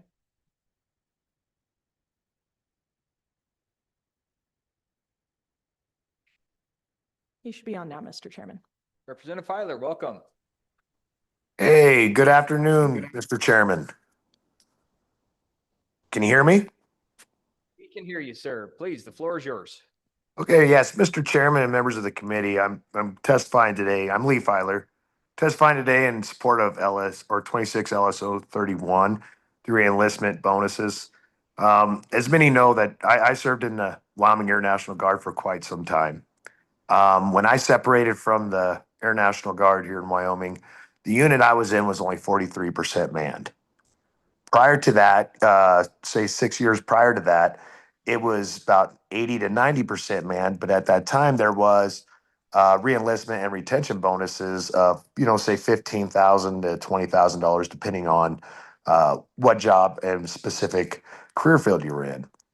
So they actually maintained a lot higher numbers as far as being able to man all these different units, Mr. Chairman. So when we look at this, as far as a re-enlistment bonus, I think this is one way of definitely keeping good troops in, because there is times that it's really hard to retain, enlist or get more enlistments in because people's lives change, whether it's careers in their civilian life, family issues, whatever it might be. But these might be the ways to get it to where they can actually still stay in financially or whatever that might be. But other than that, Mr. Chairman, I think this is a great program. Mr. Kearney brought up some pretty good points. And if anybody has any questions, I'll stand for any questions. Committee, any questions for Representative Filer? Seeing none. Thank you, Representative Filer. Appreciate you joining us remotely today. Thanks, Mr. Chairman. Somebody speaking to me, or is that online? That was him. Okay. Is there any further public testimony in the room? Seeing none, we'll close public testimony and bring the bill back to the dais. Committee, what is your pleasure? Moved by Representative Larson, seconded by Senator Pappas. Let's go ahead and work the bill. Same as we did on the last one here. Committee, let's go ahead and go to the meat of the bill on page 2. This is creating the program itself and the $5,000 meeting the requirements and setting up the requirements discussion. Go ahead and start. Senator Pappas. Yeah, I'd like to offer an amendment for on line 7. We're on 2, right? Page 2. Page 2, line Yes. 7. So 6 and 7, that's paragraph G, correct? Yep. So in this location and everywhere else in the bill, could we add or re-enlistment or extension program or bonus or wherever? Okay, so conforming amendments, but basically re-enlistment and or extension. Do I have a second? It'll be or, not and. Wouldn't be both. Seconded by Representative Geringer. Okay. Any discussion? I do have a question. By doing that, does that change that 214 number to something different? the number of eligible I don't employees over believe so, time? but we can ask him. I believe what the testimony Mr. was is Chairman? that 214 was Both air. for both air and And army. So, It was. and all we're doing is encapsulating with my understanding, and correct me if I'm wrong, General, that we are, enlistment is for air guard, extension is for army guard. And right now, the way it says re-enlistment, they are concerned that this may not look the same to the army, and that's not the intent. The intent is to encapsulate both army and air guard members. Mr. Chairman, right on the money. And so I have a follow-up question, just so I understand it, Mr. Chairman. That is that 214, is that this year?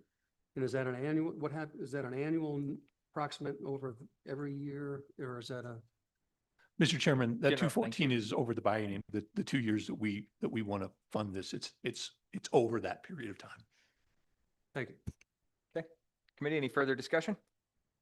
Seeing none, all those in favor of the amendment on page 2, line 6 and 7, and conforming throughout, re-enlistment and I guess it would be and extension.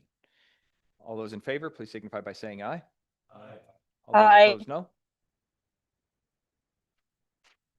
I gotta slow down there just a little bit. Sorry about that, Senator Brennan. All right, that passes. Committee, anything further on page 2? I would like to offer an amendment on line 13. It'd be line 1314. And it would be the military may provide and I would insert one-time re-enlistment or extension bonus. Second. So motion by myself, seconded by Pappas. Pretty self-explanatory. Committee, any discussion? Seeing none? You okay? Representative Nicholas? So what I'm not sure that gets to it, because it's probably one, I think we want to say is a person can only be eligible once, right? And one time just means it happens one at a time, not necessarily that person can't be qualified for 3 years or 6 years later. That's what I'm wondering, if that language is sufficient, is my question. I would say that's the intent of the legislature, but I also understand where your confusion comes in. Talise, thoughts on that? Would it be better for us to put in another subsection that says this program only applies to a single use, something like that, to be more definitive and more clear as opposed to a one-time? Mr. Chairman, yeah, I would think it would make it clear in a separate subparagraph that you can only receive this. So I will modify my motion to make that happen. Okay, so what I'd like to do then is, Or yeah, and I'm not sure where we will plug that in. you should modify your motion. Yeah, I will modify my motion, that this will be something, whether it's a new subsection, whether it's further down. The intent I thought fit here, but I understand where we're coming through with this. This will be a single use only and can only be used one time by a soldier or airman. And then the second has agreed with that. Any further discussion? Representative Geringer?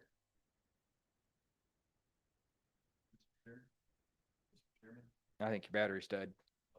Yeah.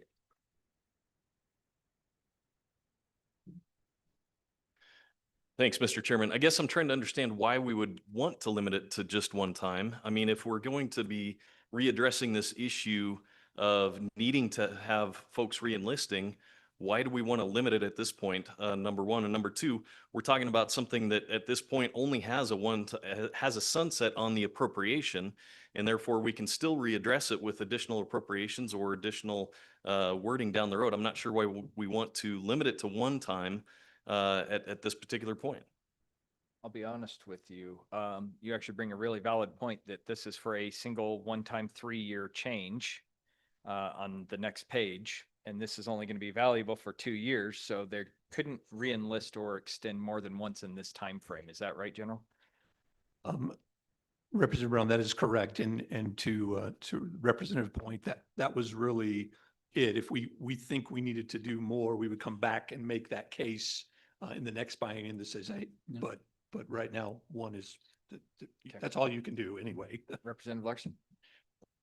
So, Mr. Chairman, I'd go back to the conversation we had on the program.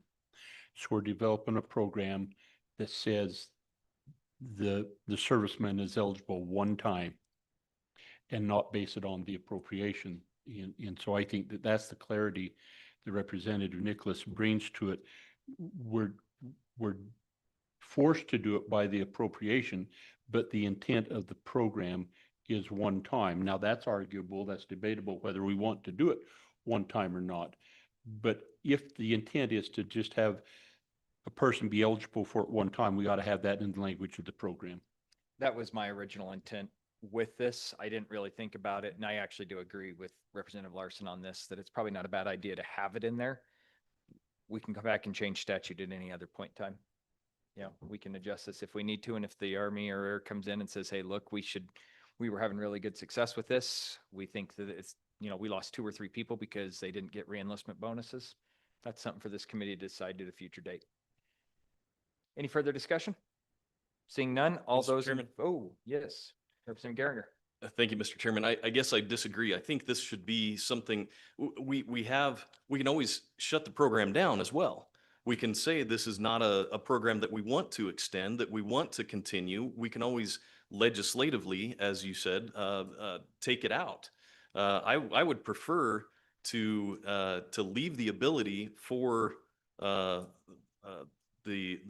military department to be able to continue this program as necessary as the enrollment dictates, rather than having to, and we still have the ability through the appropriation to say this is not the right time for this.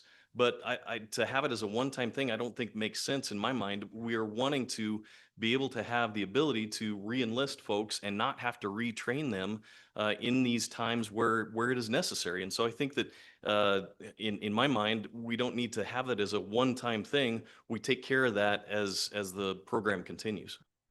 Okay. Mr. Co-Chairman, and then I've got Senator or Representative Larson and then Senator Cole. So, Mr. Chairman, it's a moot point, right? We're putting it in here. It's not going to have any effect in these 2 years. And frankly, when we come back, we can make any changes we want. I really don't think it's a big thing whether we pass it or we don't pass it. Okay. Senator Cole. Yeah, thank you, Mr. Chairman. I think it's a good thing. I think we're going into a budget session and it shows fiscal responsibility. It reads better to have this in than out. So I'm in favor of this amendment. Thank you. Representative Larson. So I guess, Mr. Chairman, I'm trying to get down to the question that as a committee we're trying to defend or establish. Is a person eligible one time in his career, or is he eligible multiple times? So then he might re-up at the end of that first enlistment. He may re-up again. And are we saying then, is it going to be the position of the committee and in this program that they would be eligible on multiple occasions? And if that's the case, what's the downside? But I think if you're going to limit it to one time, I think it's language that has value being in here. So as this moves forward, they would understand the legislative intent. If we're thinking, and if, Mr. Chairman, if I'm seeing this correct, right now we're trying to decide whether it's a one-time deal or if each time they re-up when they've met the end of their commitment that they could get this bonus, if there's funding available, if we could get that bonus. Am I saying that right? Yep. So if we support the amendment, it'll be we're supporting one time. And if we defeat the amendment, we're saying that it could be multiple times. Yeah. So Right? what I'll say is I'll re-clarify my motion just to make sure that everybody understands it. What I'm doing is setting the policy statement forward at this point, that this is a one-time bonus, that if somebody is a radar operator, they want to re-enlist and the general and command chief say, hey, look, we need this guy or this gal, we need them to stay, they can do it. That's the one time that they're going to be able to get this bonus. That's what we're saying with my amendment. Let's go to Senator Anderson and then Representative Tarver. Mr. Chairman, I'm opposed to the language. I think the bill takes care of that being a one-time anyway.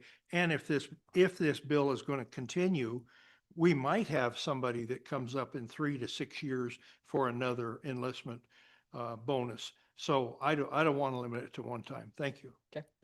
Representative Tarver? Thank you, Mr. Chairman. I would agree. You know, does it cost less to train someone if they're a 2-year term or a 3-year term? I'm assuming not. I would assume it would just exponentially go higher. So if this is what you guys need as a tool to keep your employees, for lack of a better word, I think it should be, we should have the latitude to do that. You guys should have latitude to keep your good soldiers. Okay, last word, Representative Nicholas, and then we're going to go to vote. So I'm a little bit confused, and I think we're going to need a little further discussion on this because, first of all, how often can you re-enlist? How often can you re-up on the Army side? If you can do it every 2 years or every 3 years, then theoretically you could be eligible for this 7 times in the course of 20 years, right? For one person would have the money, and we would have to fund the money and have that money available, which means $1 million isn't going to be enough by opening it up to that type of repeated benefits. So there's 2 ways to fix that. We either limit the amount of money we provide to the military department, so they say we only have limited funds, so we can only give, and it's a May, so they can only give it to those ones they really want to give bonuses to. And so if they're getting a $50,000 bonus because he's a radar man and they want to make it 55, they could do so. Or we have to limit it to one time. Otherwise, we're not going to be able to know exactly or control how much money we're going to give out. It's kind of like an endless bucket. So somehow we have to address that issue. Okay. I lied. I'm going to let my co-chairman go, and then we're going to go to vote. We all understand what we're voting on, and we're going to move forward with this because we are severely behind schedule. Mr. Co-chairman. Yeah, thank you. So I agree with everybody who says that it ought not be a one-time thing. I do agree with that. Ultimately, this bill is a one-time thing, whether we put it in or not. The question is, for me, and the reason why I seconded the motion is that it is more palatable when it gets on the floor to have that language. I think that if we want it to pass, then we should put this language in there because it'll be more palatable to other people that don't really understand it. Number 2, I really think that the amount of money we're not going to be giving referral bonuses to everybody, or these bonuses to everybody. If you take the $1 million and divide it by the 214, that's not even $5,000. So I know that the department wants to fill these critical positions. They're not going to be giving it to people who don't fill the need. I just don't think that's going to be a problem. You know, if it was a $2 million, a $5 million ask, that'd be okay. It's only $1 million ask. At 214 people, that's 400 and it's less than $5,000. So I don't think we have an issue there. So I really think we ought to pass the amendment, even though, as a lot of you agree, that we should be able to do it down the line. But we'll change that down the line after we've found out from the department 2 years from now. Did we miss some people because we didn't have it? I just think that it's something that will help us pass the bill right now if we have this language in there. Thank you. Okay. Committee, with that, we're going to go ahead and go to vote with the current language. Talise, you've got rough understanding of what we're looking for. I just want to make sure that not only are we clear as mud, but you as well. Yeah, Mr. Chairman, I think we could just add a subparagraph D under the eligibility that just says the Wyoming National Guard member has not previously received a re-enlistment or extension bonus under this subsection. So if they have, then they wouldn't be eligible. Perfect. Okay. Ready with all that, we're going to go ahead and go to vote. All those in favor of said proposed amendment, please signify by saying aye. Aye. All those opposed, no. No. I think we're really close here. Let's do a show of hands. All those in favor, please raise your hand. 1, 2, 3, 4. I would be 5. All right. All those opposed? Okay, that motion has not been adopted. All right. Sorry for that taking so long, ladies and gentlemen. We're going to go ahead and move on real quickly here to page 3. And any other further amendments on page 3? Moving over to page 4. Representative Nicholas. I would go to line 18, reduce the 1 million to 500,000. If you take, basically that's cutting the amount in half. You've got 214 eligible. My guess is they're not going to give it to more than half of them. So I'm basically cutting that 214 and a half on who they would feel to be qualified, and that's my motion. Do I have a second? Second. Seconded by Senator Kolb. Discussion. General? Mr. Chairman, to the group, 214 is our target. We have way more eligible than that. 214 is who we are getting after with that extension bonus. As I said, just next year on the Army side, we have 249 that are eligible. So just the 214 is what we have to achieve success on in order for us to achieve our strength exempted, if that makes it clear. Okay. Committee, any further discussion? This is reducing the appropriation from 1 million to 500,000. All those in favor of proposed amendment, please signify by saying aye. Aye. Aye. All those opposed, no. No. That motion has failed. On to page 4. Any further discussion? Dates? On to page 5. And yes, Senator Kolb. Yeah, I'd propose an amendment that we add a sunset date, the June 30th of 28 to match the prior bill that we just talked about for similar sunset dates. Okay, been motioned by Senator Kolb, seconded by Representative Nicholas. Sunset date to be added in that would sunset on the exact same date as the previous bill. No. Discussions. Mr. Yeah, President. I'm opposed to this amendment. I think that, we got a limit on the appropriation. I just don't think we ought to get rid of the program. Just like many other programs, they could just sit there unfunded, but at least we don't have to revisit it if we decide to fund it again. Representative Geringer. Mr. Chairman, I would concur with Co-Chairman Pappas, and I would actually go so far as to say I'd like to look at, in the future, removing the sunset date from the previous bill as well, just to make that match. Okay. Senator Anderson. I'm opposed to the sunset date also. I want to keep this active. Maybe it's not funded, but at least keep it active and then we can refund it. Thank you. Any further discussion? Senator Kolb. Yeah, thank you, Mr. Chairman. I think it allows us to revisit it. It's an important, I think, part of being responsible for the funds. And if it's a good program and it's working, I'm supportive of it. Thank you, Mr. Chairman. Mr. Co-Chairman. To that point, we have to revisit it if we want to fund it in the future. We've got to come back with another appropriation. So we will revisit it without the sunset date. Okay, committee, all those in favor of proposed amendment to add a sunset date for the act itself, please signify by saying aye. Aye.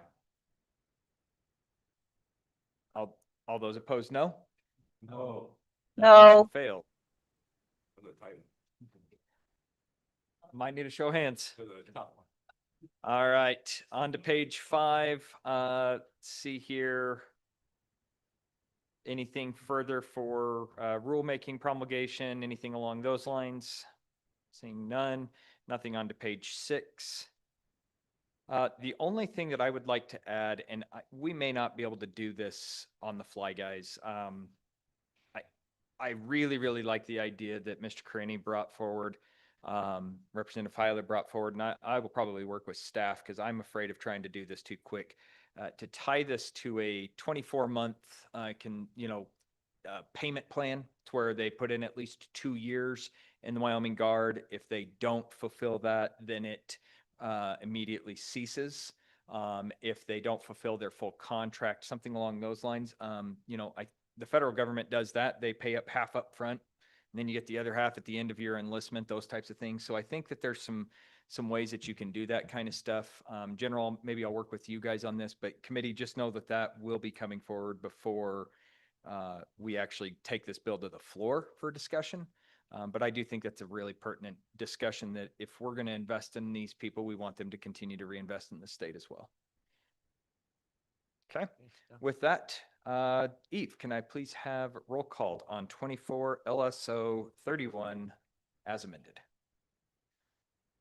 This is a roll call vote to sponsor 26 LSO 31 Wyoming National Guard Re-enlistment Bonus Program as amended. Senator Anderson.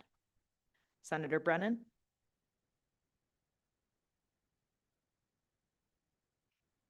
Excused. Senator Cooper. Oh, Senator Brennan, do you want to go ahead and vote? I would love to. Aye, please. Thank you. Senator Cooper. Senator Kolb. Representative Banks. Aye. Representative Geringer. Aye. Representative Larson. Representative McCann. Excused. Representative Nicholas. Representative Posey. Representative Posey? Excused. Representative Tarver. Representative Wiley. Co-Chairman Pappas. Aye. Chairman Brown. Aye. 11 aye, 1 no, 2 excused. Okay. All right, committee, we are drastically behind schedule. A lot of good discussion, but I want to tighten this up as we remain with our remaining 2 bills that we have going forward. That being said, I'm not a complete slave driver. We've been at this for right at 2 hours. So we're going to take about a 7-minute break. It's 3:18 right now. At 3:25, we will gavel back in right away, and we will start rolling into the burial of indigent veterans.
active duty colonel? No, it's going to be the general. Who's taking this one? All right, Tim, please, sir. Yes, sir. Hey, thank you, Mr. Chairman. For the record, I'm Tim Shepard, the Executive Director of the Wyoming Veterans Commission. The idea behind this bill was really pretty simple, and it was to try to ensure we were ensuring for the proper burial of any indigent veteran. Unfortunately, as we talked through this, we did visit with Department of Family Services, got concurrence that everything was okay. But when we talked with the county commissioners, we learned that by making that simple change, we actually complicated the process. So in order to make this change, we really need an amendment to the bill. So I just want to make sure I understand you. The legislature screwed something up. Mr. Chairman, I would never say that. Hey, that was your one chance there, Tim. All right, committee, any questions for Tim and the Veterans Commission? I do know that we have a committee member here that has been working pretty diligently on this, and we'll defer to him here in just a few seconds, but I want to make sure we have any questions answered. Okay, Representative Larson, I'm going to go ahead and just provide the floor to you as if you were sitting on the other side of the dais, sir. Thank you, Mr. Chairman. I would like to give a little background to the committee to help you understand this whole concept behind indigent burial, bearing in mind that what we're trying to accomplish, as Mr. Shepard said, is to provide appropriate burial services to our indigent veterans. So we, a number of years ago, to address indigent burials, we assessed a $5 surcharge on every death certificate. That's in the Department of Health. Well, so I'll just back up and say, so when we start having this conversation, instead of being in, as the bill points out, Title 19, we really are going to end up being in 4 different titles. And that's was kind of the problem, but we're going to get there. And so in Title 35, the Department of Health assesses this fee and puts it in an indigent burial fund that's administered, handed off to the Department of Family Services. So we move out of Title 35 and we come over into Title 18. And those indigent burial funds, half of them go to DFS to administer indigent burials, and half go to the Board of County Commissioners to take care of another population of indigent burials. Okay, and we have to reconcile that just a little bit, because on the DFS side, what we do is we say, if for any indigent family who has had a death that are on POWER, SSI, which is the Social Supplemental Security Income for people that are 65 and older, they're blind or they've been disabled, or on Medicaid, they can apply to receive some death benefits. On the county commission side, it says that they can, on the half that they get, that they then are allowed to provide burial services up to $1,500. So DFS $1,000, county $1,500. But on the county, it says if your indigent person already qualifies for the DFS side, you can't help them any. Boom. So you can imagine that most of our veterans who are indigent probably already qualified for Medicaid, SSI, or POWER. So a significant number of the population we're trying to help then becomes out of eligibility and would be eliminated from the $500 transportation piece to get them to a veterans cemetery. So, but aside of that, the county commission then is allowed to, as this bill points out, is allowed to provide $1,500 for burial services and $500 into a transportation to a veteran cemetery.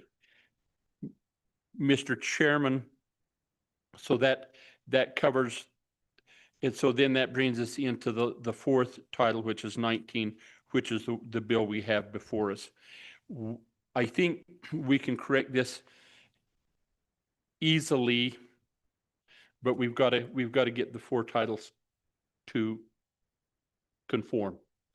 And so my recommendation, if we work the bill, is that first we go into Title 42 to 103 and change that $1,500 limit that DFS provides and bring it up to $1,500.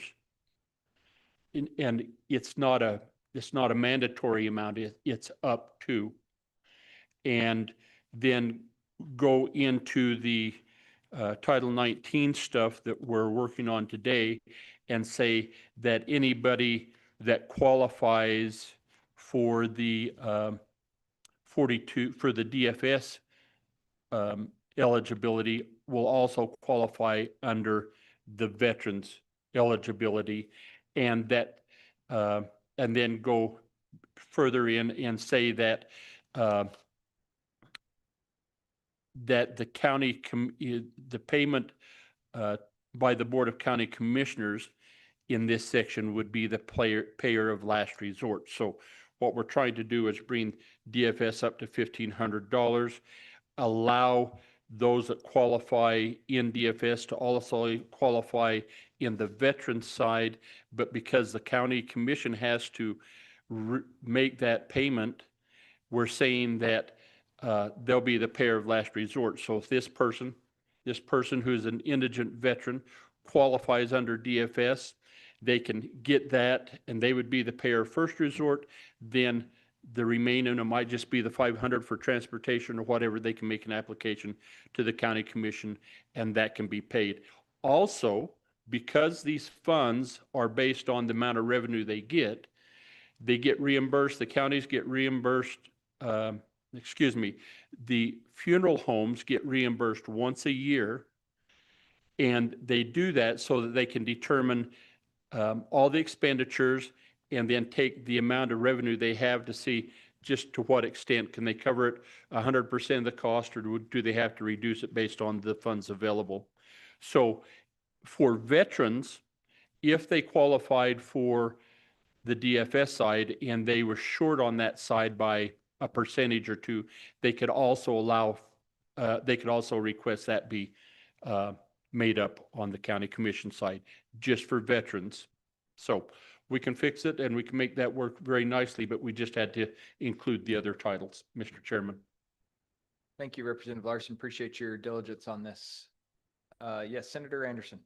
Mr. Chairman, just a question. Do they have to be buried at a veterans facility?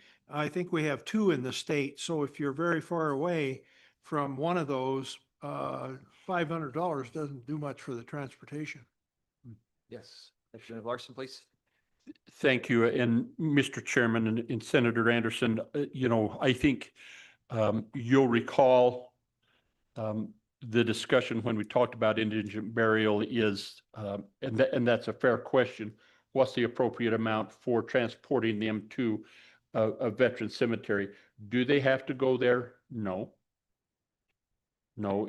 For example, in Fremont County, there's a place at Life Resource Center where they could, but if they wanted to be buried, or however that's determined, that funding is available to get them there, and that's the amount that's determined. What is the right amount? We've had it at $500 for a period of time. Okay. Committee, any further questions? Seeing none. Tim, thank you. Representative Larson, thank you. Go ahead and open this up for public comment. If there's any public comment. I don't see anybody rushing. I think you guys are okay. Do we have anybody online for this? Yes, sir. We have Jeremiah Raymond from the Wyoming County Commissioners Association. Director Raymond, thank you for joining us today, albeit remotely.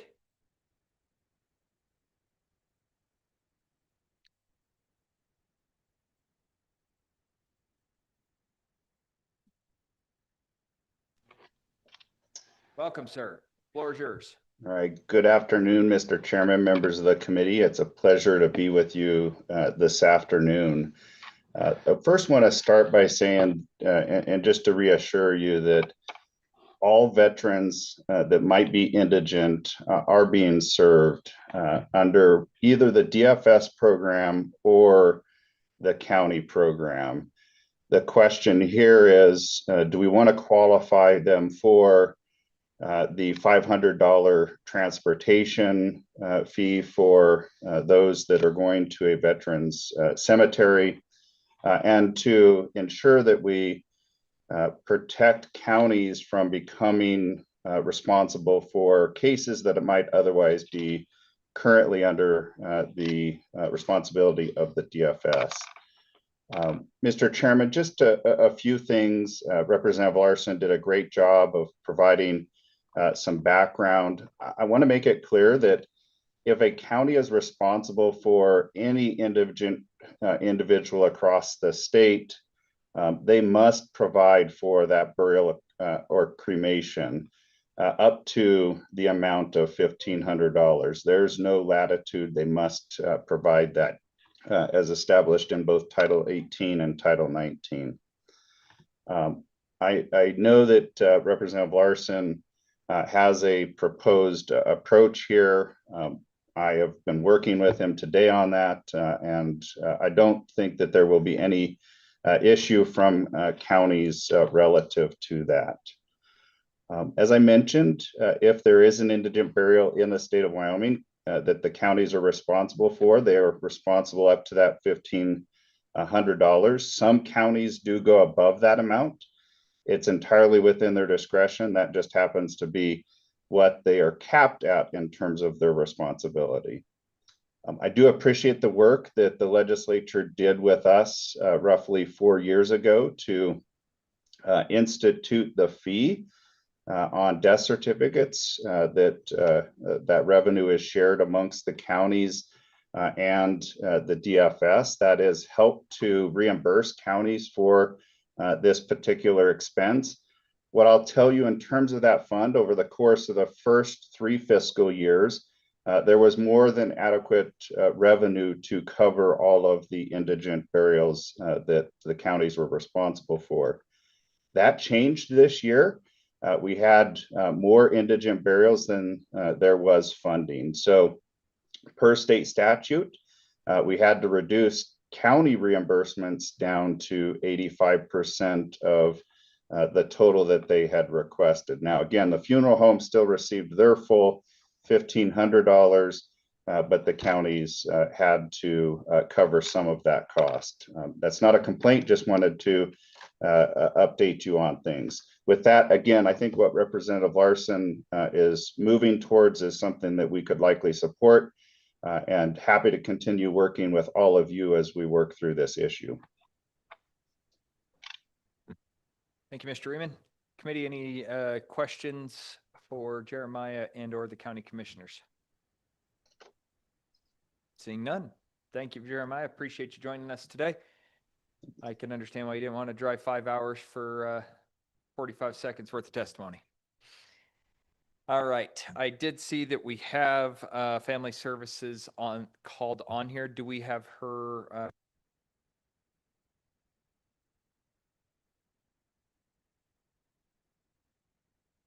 Hi, Mr. Chairman. Can you hear me?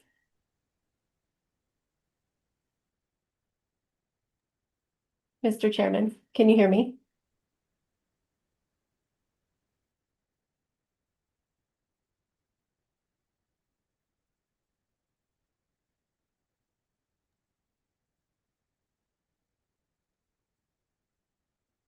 Hi, Mr. Chairman. I lost I can't hear you. If you can you not if you can hear me?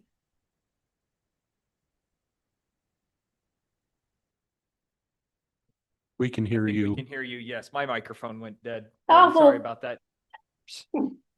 Mr. Chairman, that was convenient timing, but yes, thank you, Mr. Chairman, committee. My name is Corinne Livers, and I am the Senior Administrator for the Economic Security Division at the Wyoming Department of Family Services. Representative Larson and Mr. Reeman really laid the stage for you, and I really don't have anything additional to add other than to just be available for questions if the committee were to have any for the department. Committee, any questions for DFS? All right, seeing none. All right, well, I appreciate you being here. And again, same thing for you. I can understand why we didn't have you drive 5 hours in a car to be here for 45 seconds to have no questions. So much appreciated. All right, with that, committee, we will close public testimony and appreciate all the witnesses and discussion on this. And we'll bring the bill back to the dais. Committee, what's your pleasure? Moved by Larson, Second the bill. seconded by Pappas. Any discussion? Representative Larson. Mr. Chairman, turn on my microphone and find my bill.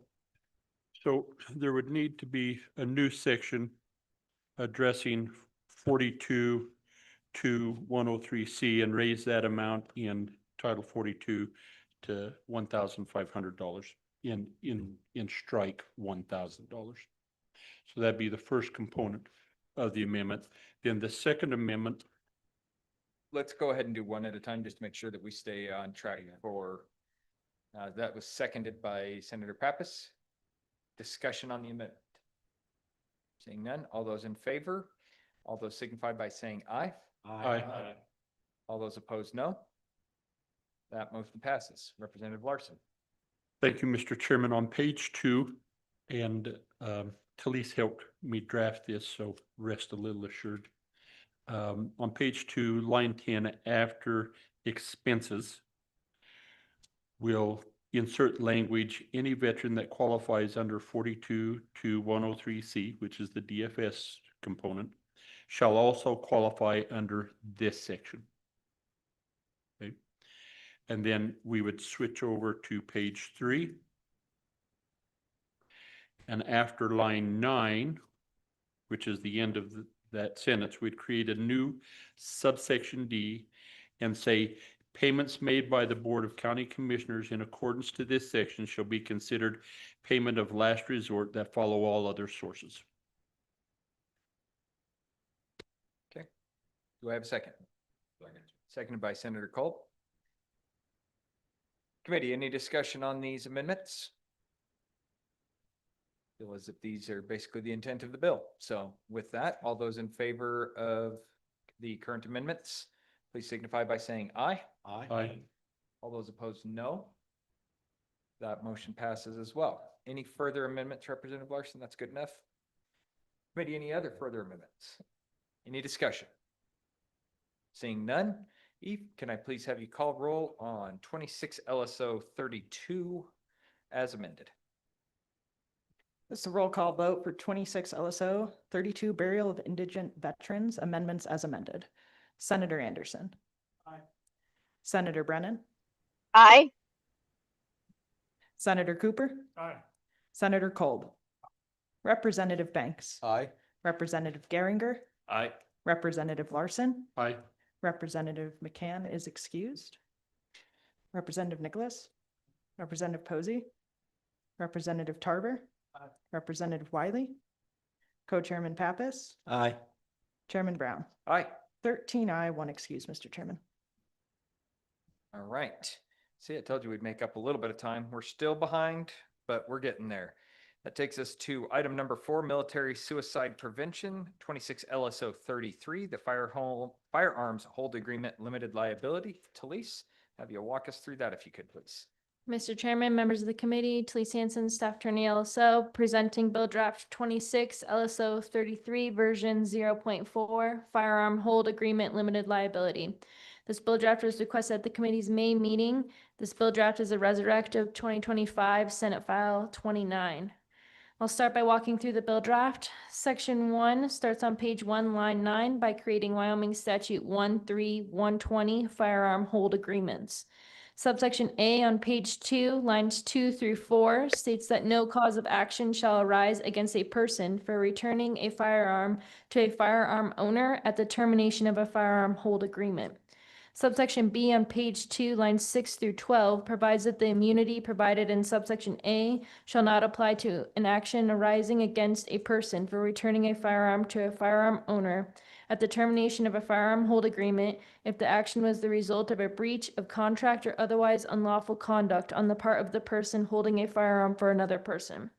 Subsection C, page 2, lines 14 through 20, defines firearm hold agreement to mean a written or oral agreement between a firearm owner and another person in which the other person takes physical possession of the firearm owner's lawfully possessed firearm at the owner's request, holds the firearm for an agreed period of time, and returns the firearm to the owner according to the terms of the agreement. Subsection D on page 2, lines 22 and 23, and page 3, lines 1 and 2, provides that this section shall not apply to firearms, machine guns, rifles, shotguns, and any other weapon as defined under the National Firearms Act. Section 2 on page 3, lines 4 and 5, provides that this act shall apply to all firearm hold agreements entered into on or after July 1st, 2026. Section 3 on page 3, line 7, provides an effective date of July 1st, 2026, and I'll stand for any questions. Committee, any questions for staff? Yes, Representative Larson. So Talise, Mr. Chairman, and Talise, on page 2, on line 15, when we talk about an oral agreement,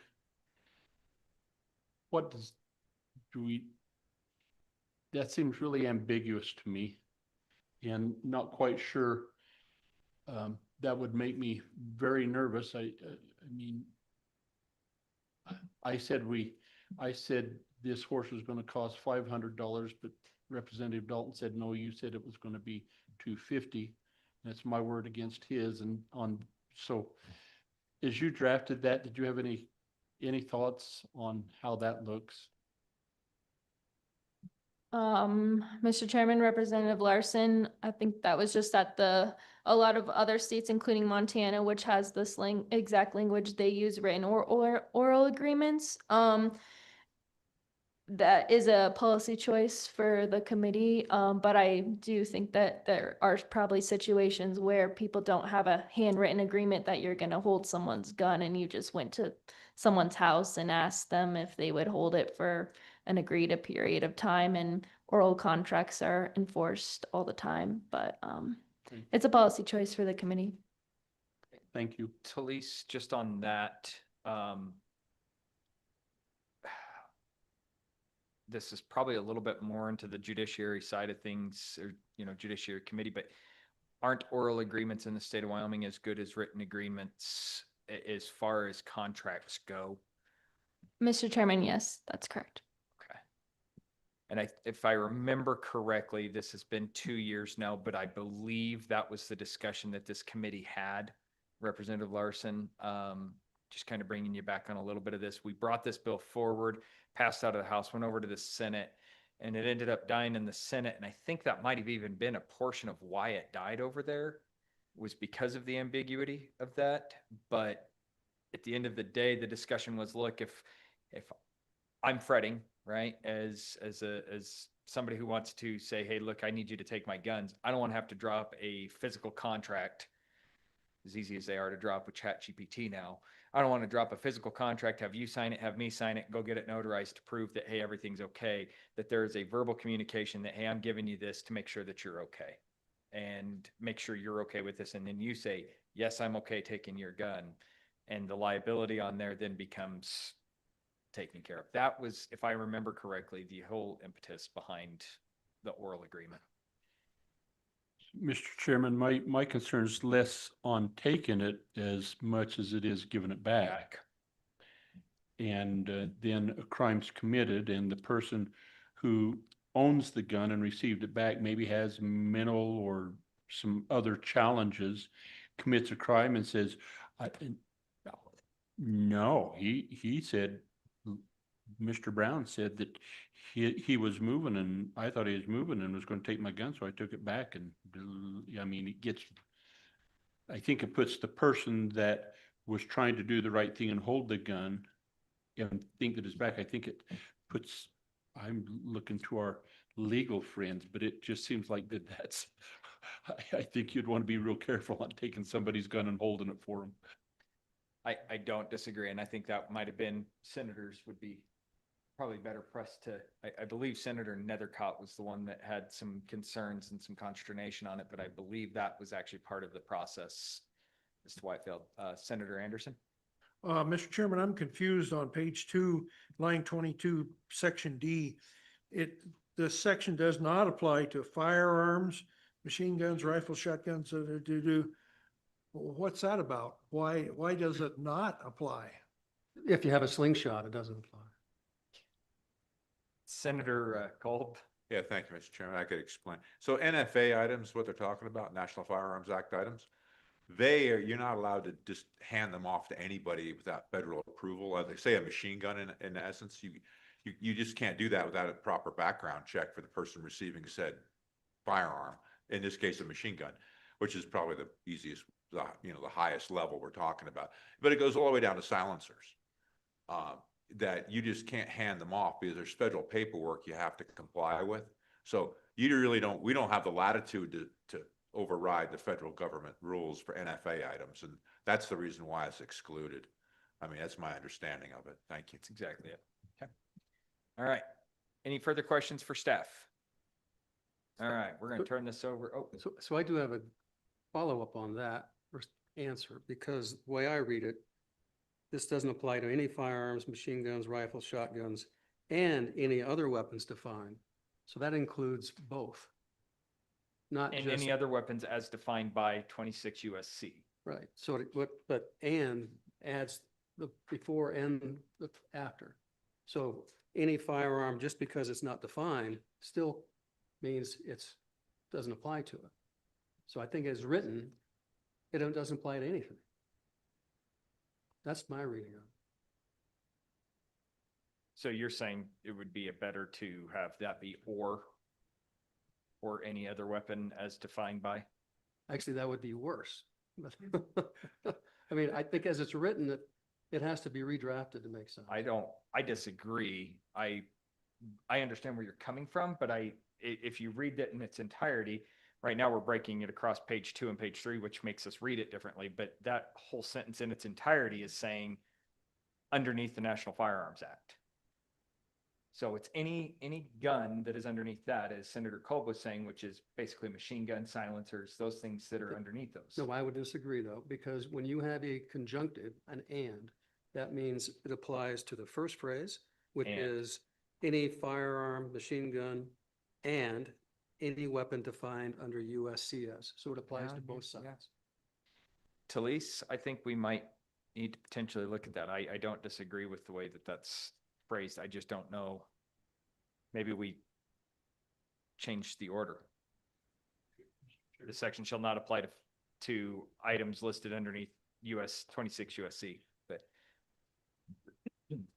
But with that, before we go down that, while we're doing this, Talise, I'll have you research that, see if maybe we can re-rate that, make that look a little better. We're going to come on over to our other subject matter expert, our other attorney in-house, Karen. Thank you, Mr. Chairman. Just briefly, for members of the committee who weren't with us last year when we went through this topic, this was really driven by an attempt to address veteran and military member suicide rates. And as many of you likely know, Wyoming historically is very high on the charts compared to other states in terms of completed suicide actions.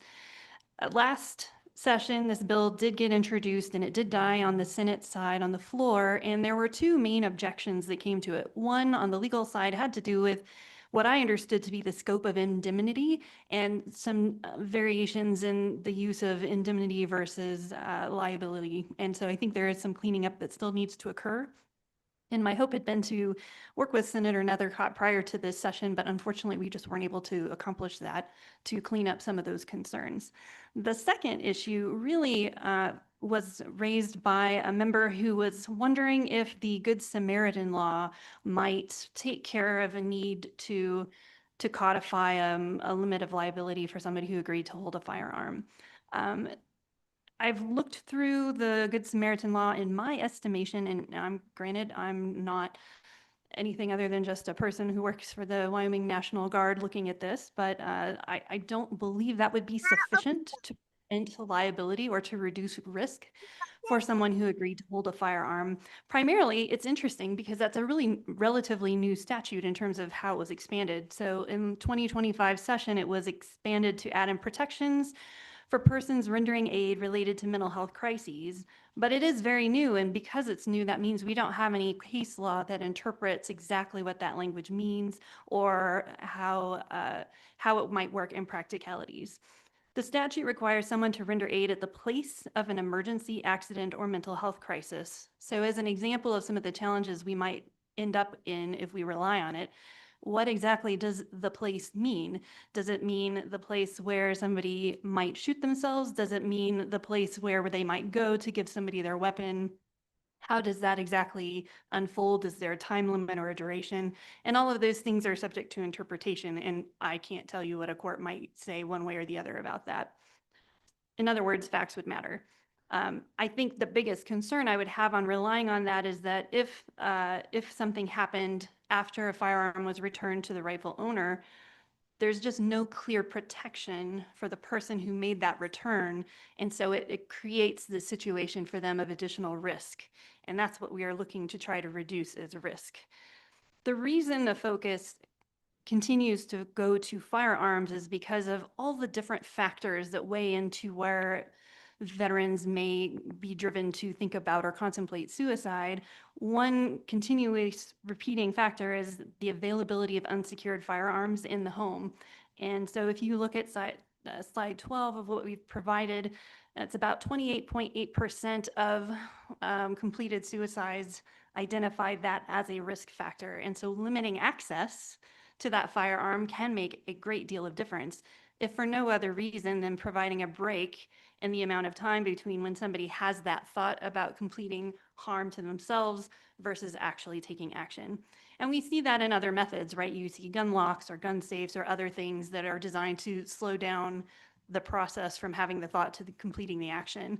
But getting that weapon to someone else makes it, again, more difficult. So it's a small way that we might be able to attack the problem. Representative Larson. Thank you, Mr. Chairman. So if I'm understanding correct, we're just trying to say, if we hold that firearm for that person, right, and it's all about this firearm. So then my question comes down to that subsection D. Why do we even need that? Why are we trying to, because irregardless of what firearm they have, if we're holding it to protect them from self-injury or harm, do we really care what it is? And so if we don't, then I'm just wondering why we even need D. Your thoughts? Mr. Chairman, through to Representative Larson, again, I think it goes back to what Senator Kolb expressed earlier. There are restrictions on certain firearms that you can transfer. So these that are listed under that particular federal law, you cannot just hand it to someone without some consequence. And so the concern I would have is if someone gave that to me and then it came to light later, I might be in trouble for violating that federal statute. And that's what I'm not trying to accomplish. Follow up. Fair enough, but the person who owns that firearm would understand that, correct? And has a responsibility not to allow that person to take that or to concede or ask him without being in violation. Representative Brown, through to Representative Larson, I agree the impetus there would be on the person who owns the firearm to follow that rule. I think it's a technicality. I think it might be misplacing the issue. What we're dealing with typically when we're looking at these situations is someone who's not necessarily fully there. And so to the extent that they understand the ramifications or are even able to appreciate it, I think it becomes a question. The goal that I see with this legislation is really making it easier for people to accept risk of taking a firearm from someone who they're fearful of is in imminent crisis. But Mr. Chairman, one more follow-up. One more follow-up, and then I'm going to go over to our resident firearms expert here. So, but if that's indeed the intent, we say, in D, we say it doesn't apply to these other guns. So what's the benefit of D? Representative Brown through to Representative Larson, I agree that it makes it difficult because as you're no doubt thinking, somebody is still potentially going to use one of these to commit a suicidal act or some other act related to the mental health crisis. I don't necessarily have a great workaround for that because of the way the Firearms Act on the federal side is written. Senator Cole? Yeah, thank you, Mr. Chairman. So we could simply say it doesn't apply to any NFA items. I didn't word it properly, but to the point, yeah, the way it's written, it doesn't apply to firearms. I mean, that was pointed out. It's true. Now, the reason why it's a problem for me giving an NFA item to a regular person is because they violate federal law, and not the person who gave it to them. It's the possession of said item without an NFA approved tax stamp. So you face 7 years in a federal penitentiary for an NFA violation, not the person that gave it to you, the person who's in possession of said item. That's the law. And so it's in a severe financial penalty. I think we can clean this up. I think clearly we have to exclude NFA items, but and clearly a person maybe has diminished mental capacity and having a tough time. We changing a state statute has no ability to change the federal ramifications for violating an NFA violation. It's a federal law, not a state law. So I do agree that we have to clean D up. I think we got to put that in there because it's going to give people a false sense of security that I could give my whatever item it is, could be a grenade launcher for that matter. It makes no difference to somebody, and then having a federal violation and losing your gun rights over trying to be a good guy or good lady to help somebody who's having a tough time. So I think we have to build this in, not to give false expectations. Thank you, Mr. Chairman. So my bigger concern here is we can say what we want in state statute, but if somebody does something like this and they hand over a silencer or whatever, it doesn't matter what state statute says. If they handed it over, they're still in violation of the federal law. Nothing in our state law is going to protect them from that. So I am actually to the point in a different roundabout way of getting to what Representative Larson was saying is we don't really need D in there because if they break federal law, they break federal law. Nothing that we say, whether this agrees to that or, helps supplant that law, it does not actually do anything in state law. So, and I think that's what Representative Larson was ultimately trying to get to. Senator Anderson? Mr. Chairman, I wonder if there's some distinction in that law, in that federal law, between loaning a weapon to someone or actually passing title to it, ownership. They're not giving them ownership. They're just letting them hold it for them. I wonder if there's some distinction in there that the law would allow. I believe, Senator Anderson, I'm going to let our other NFA expert here talk about this, but to my understanding, it is possession. You as an NFA dealer, you with that liability, you are taking full legal liability on that when you possess that. And then if you lose possession or anything like that, there is a whole litany of documentation, things like that have to go through it. But it's a very intensive situation. Senator Cole? Yeah, Mr. Chairman, a little more light on the subject. You could draw them into your trust. So if you actually had a trust, you could write that person in the trust and legally they could possess it. So the idea is that you have to be under control. The wording is control of that item at all times. In other words, you have to be next to it, around it. You just can't walk away. Walking away from it or leaving it into your truck with your wife in the truck, if she's not in a trust, is in fact an NFA violation because you're not in control of it. So they're really strict about this.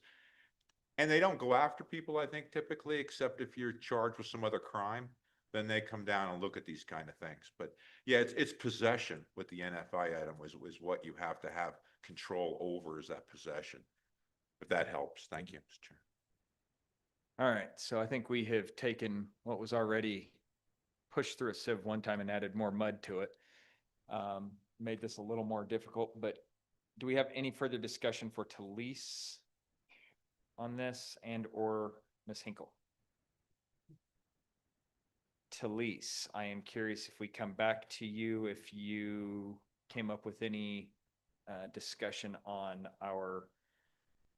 Yep, Mr. Chairman, I think we could just change subsection D to say this section shall not apply to items under the National Firearms Act, including firearms, machine guns, rifles, shotguns, and any other weapon as defined by 26 USC 5845.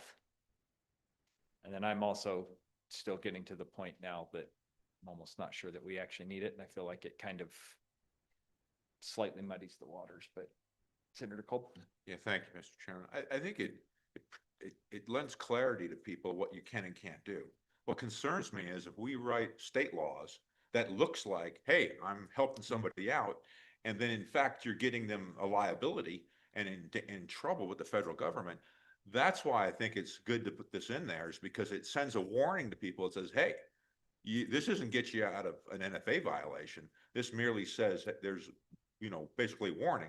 This is an NFA violation if you hand off these kind of items. And so I would think it's a good idea to protect people for edification, so we don't give them that false sense, because there's been people sent to federal penitentiary for thinking they can do something, make a silencer, for an example.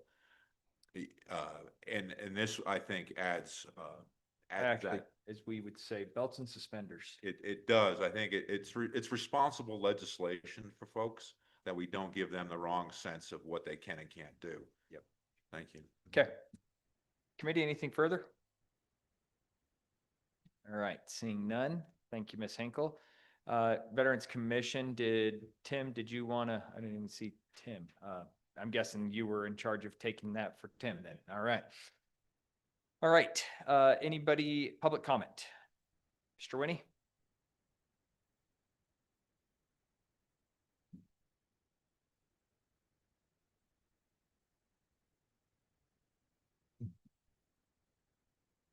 Mr. Chairman, Bill Winnie, Sublette County. I'm a member of the Veterans Subcommittee for Legal Aid of Wyoming. And I'd like to draw some pictures for you, I guess, or verbally. I think you need to look when you talk suicide, or if you talk the other end of the spectrum where somebody's really aggressive. If you look at veterans, they typically go into the military right out of high school. And in my observation, my personal experience, they don't build up a set of protective skills that a person that never went into the military. They just didn't need them in the military. And so my experience, I retired from active duty in 2002. Along the way of my active duty, I served in Washington, D.C. several times and saw the civilian world and learned some lessons. I'm still learning some of them. But if you look at that continuum of veterans, on the one side, you have suicides, then you have substance abuse, then you have people in the middle, and that's where I'd put myself. And then you have people that become aggressive, appear in front of judges for some kind of assaults. And then you have people that actually go off the deep end and start shooting and things like that. And so I think this legislation is important, because if a person does accept a weapon from a person that might be at risk for suicide, how are they going to get it right when they return it so that there's no threat? And the probability is they might get it wrong, and the guy goes ahead and does something anyway. And I look at my own experience. Like I said, I served in the Washington, D.C. arena, saw the civilian world, and learned a few lessons along the way. Some years ago, here in Wyoming, I was actually the subject of a target of threat of physical violence. Didn't happen, wasn't ever consummated anything, but it was there. And not so long ago, I was actually the target of outright slander. Well, these kind of things roll off. Yep. I guess the battery went like water off a duck's back, because it's okay, those things happen in the civilian world, but that doesn't apply to all veterans. And that's what we're trying to do, is intercept those veterans. And then if you have this Good Samaritan in there, we want him to get it right, but maybe he doesn't and maybe something happens. Lastly, I'd like you to think how this may relate to indigent veterans that you were talking about earlier. How did they become indigent? And where would they fall in that continuum? At any rate, subject to your questions, thank you. Any questions for Mr. Winnie? Representative Nicholas. Thank you, Mr. Chairman. I have a question.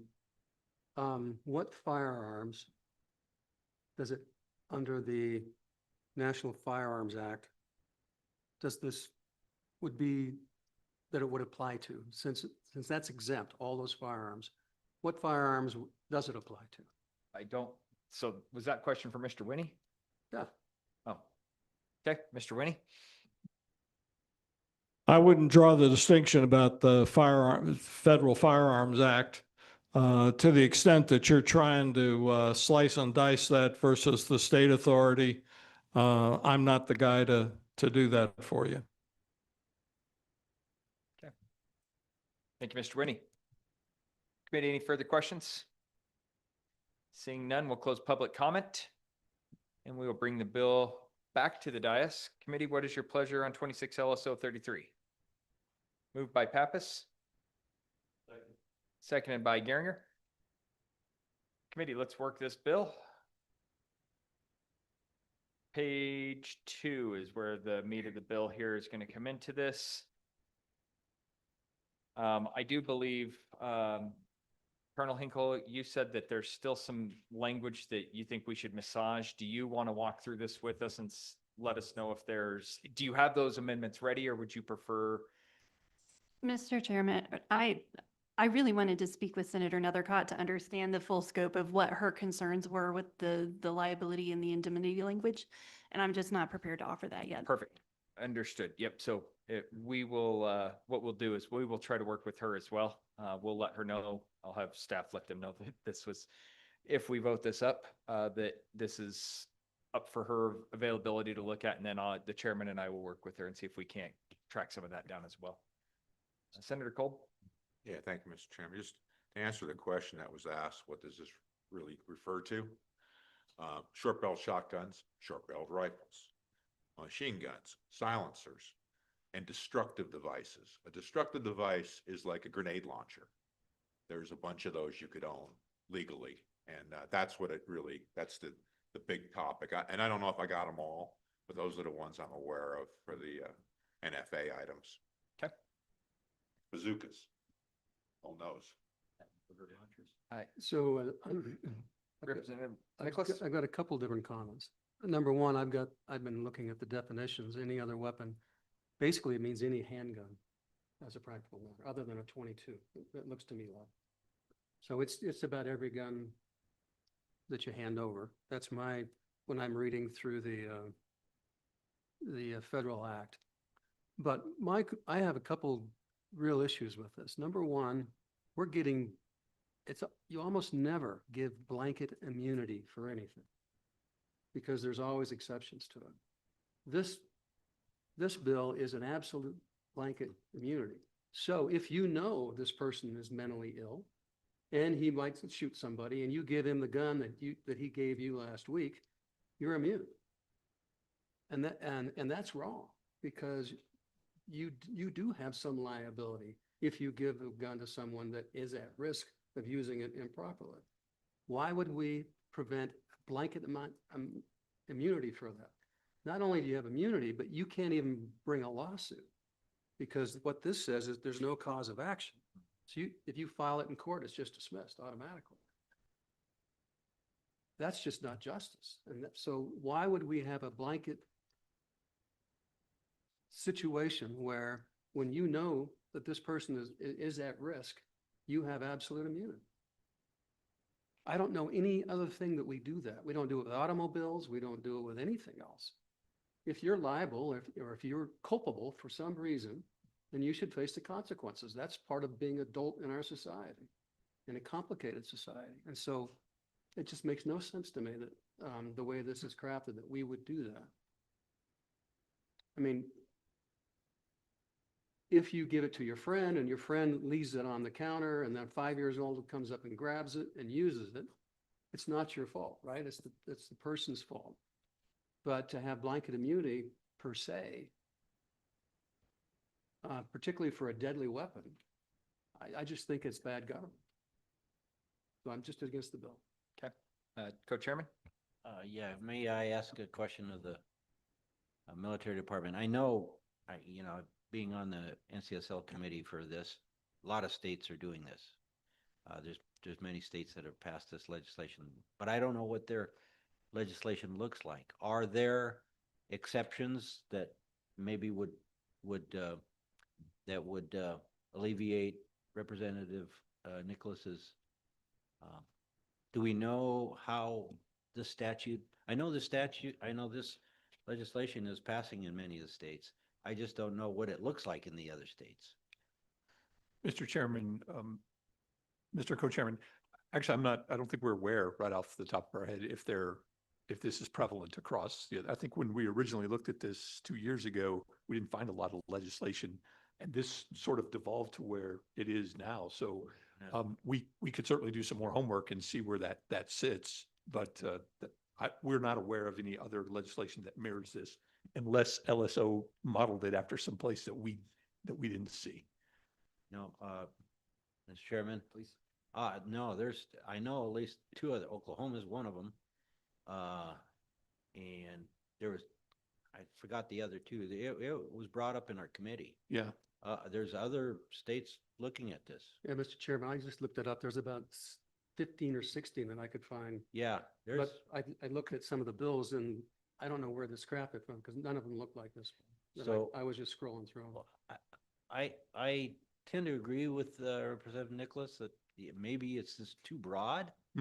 And maybe we need to dial it back. Can we table this to the next meeting and see if we can get some language that, I don't want to see this bill die. I'm not so sure that, while I'm for this, I'm not so sure that I'll vote for it being as broad. I do agree with you. Can we do a little bit more research and see if we can bring some definition to how liable a person can be? And Mr. Chairman, Mr. Co-Chairman, I think that's perfectly reasonable. What Senator or Representative Nicholas echoed was a lot of what Senator Nethercott had said as well, and we just didn't have time to get with her, sir. That's on me to be able to do that, to flesh that out. But that is the essence of the problem, is that blanket immunity that we have to work through.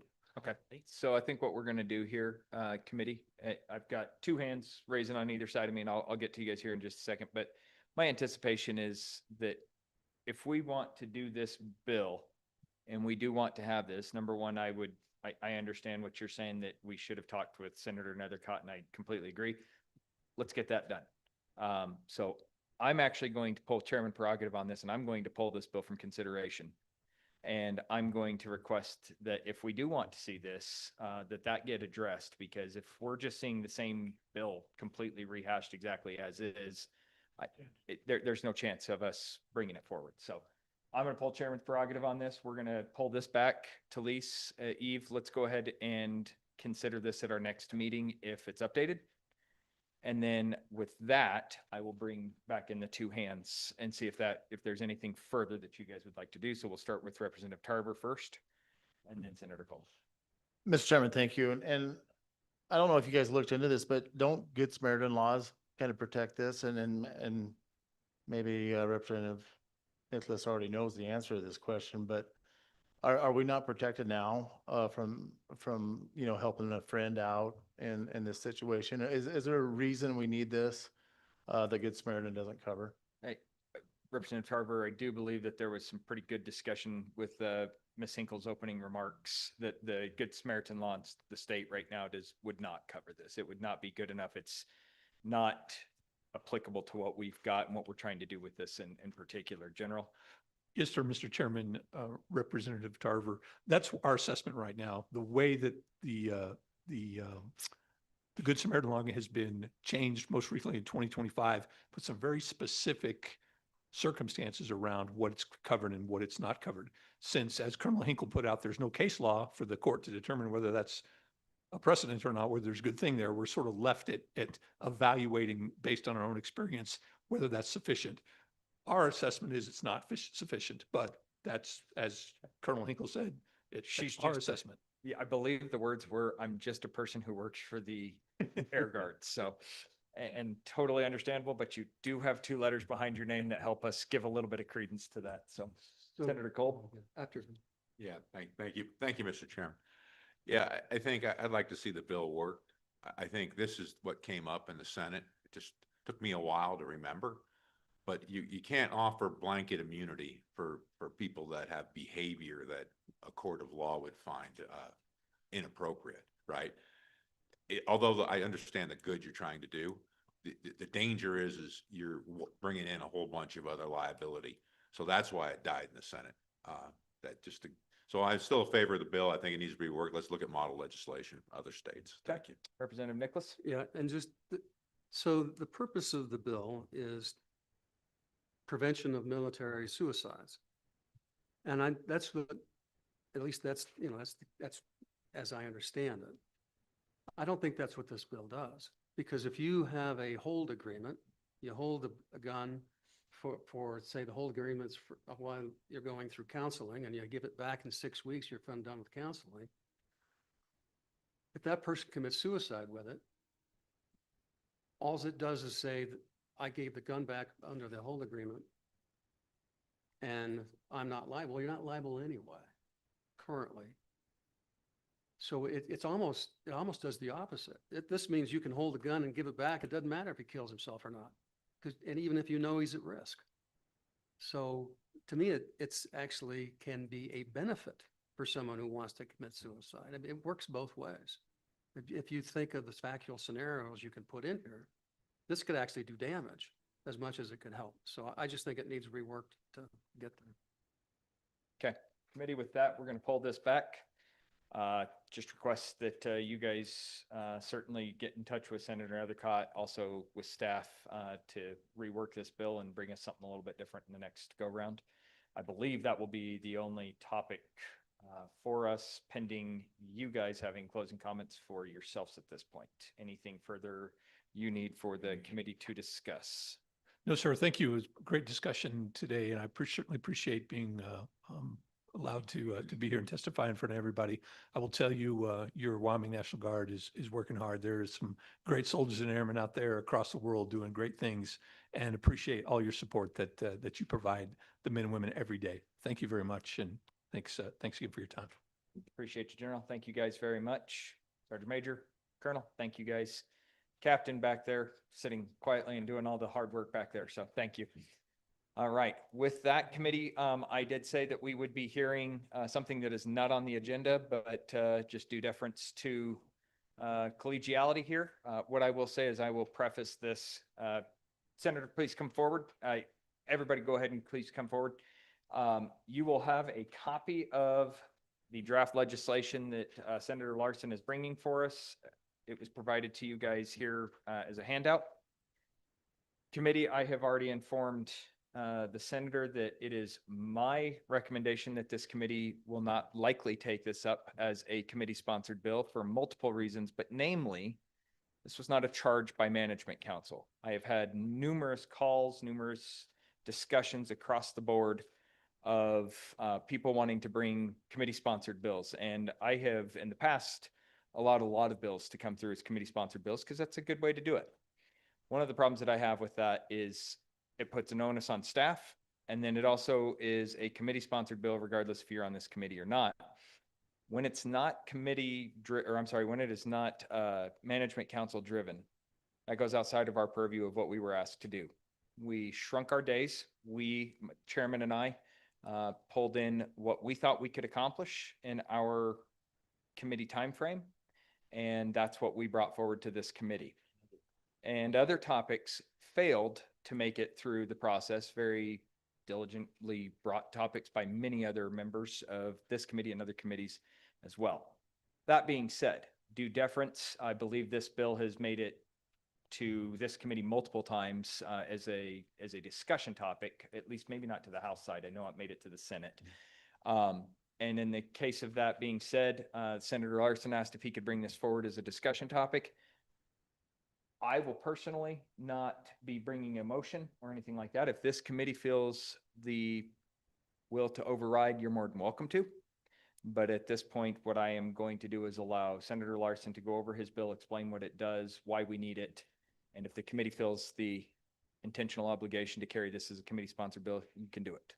With that, Senator Larson, floor is yours, sir. Mr. Chairman, thank you, Mr. Co-Chairman and the committee. Thanks for letting us bring this forward. I'll just give you a little history. Maybe I have brought this about twice, 2 years, I guess, in a row.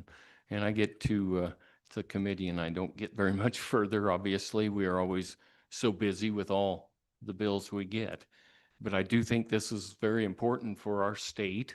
It is in statute already, and it can't be used the way it is written. Because it's tied to the federal government and permission from the Secretary of Defense and other things like that. So that's kind of why I'm bringing it forward. Any action would be up to the governor. The governor is the one that would bring any further, if we did pass to amend it, the governor is the one that would bring anything forward to enact the bill. I can't remember where I'm at. Oh, the other thing is I have been working with Major General Porter and his staff over the years. And then especially in the last month or so, we've been having some committee meetings, and he does support it. He didn't bring it forward to you here, but he think visiting with him and the group, we think it's worthwhile bringing forward. Essentially, on page 1 of the bill, it gets the federal government out of the statute and gives it to the governor to organize and maintain within the state. You can see what it says: such military forces to preserve the public peace, to execute the laws of the state, and to suppress insurrection or to repel invasion. That wording comes directly from the Constitution in the Article 17, Section 5. That's why that's in there. The bill goes on further even on page 2 on Section B, it's getting rid of it doesn't talk about the national defense. It's a state defense. Goes briefly into paying allowances and where dollars may come from. It would be through the legislative appropriations or by the governor from his fund for public welfare emergencies, is the way we wrote it in there. And then we do also get on page 4 on qualifications. Working with the group in the last month or two, we discussed the age limit. We think it ought to be 25 to 65. And the reason for the 25 is to make sure we didn't have to train people. We would like to try to get retired military, retired law enforcement maybe, or such. But the main reason was to make sure we didn't have to train them. We want to maybe have to retrain them a little bit. But and then we stuck with the 65 because once we get going, there may be elderly people that want to be in it that maybe were in leadership in the military. So with that, I think I would just stand for questions. I would ask that some of these up here could comment if that would work, Chairman. But I'll take questions if you want. Yep, let's go with comments directly to the senator first. Senator Cooper. Thank you, Mr. Chairman. No comments to this, except I'm going to have to leave in just a few minutes to go catch an airplane with the governor for a fire meeting. I don't want anybody to think I'm disrespectful if I get up and leave. I just wanted to make that clear. We will tisk you as you walk out, Senator. Representative Larson. To Representative Larson. To Senator Larson. That's a lot easier now. So, yeah, it is. It is. But the problem is you guys spell it differently. Now we have two Browns in the house and we don't spell it differently, so. Listen, spelling was never a Danish strong thing. So Senator Larson, to your point on this age 25, and you say, so you don't have to train, what do you mean by that? Because it almost would imply that that hopefully they would have some military background, but it doesn't specify that they have to have military background.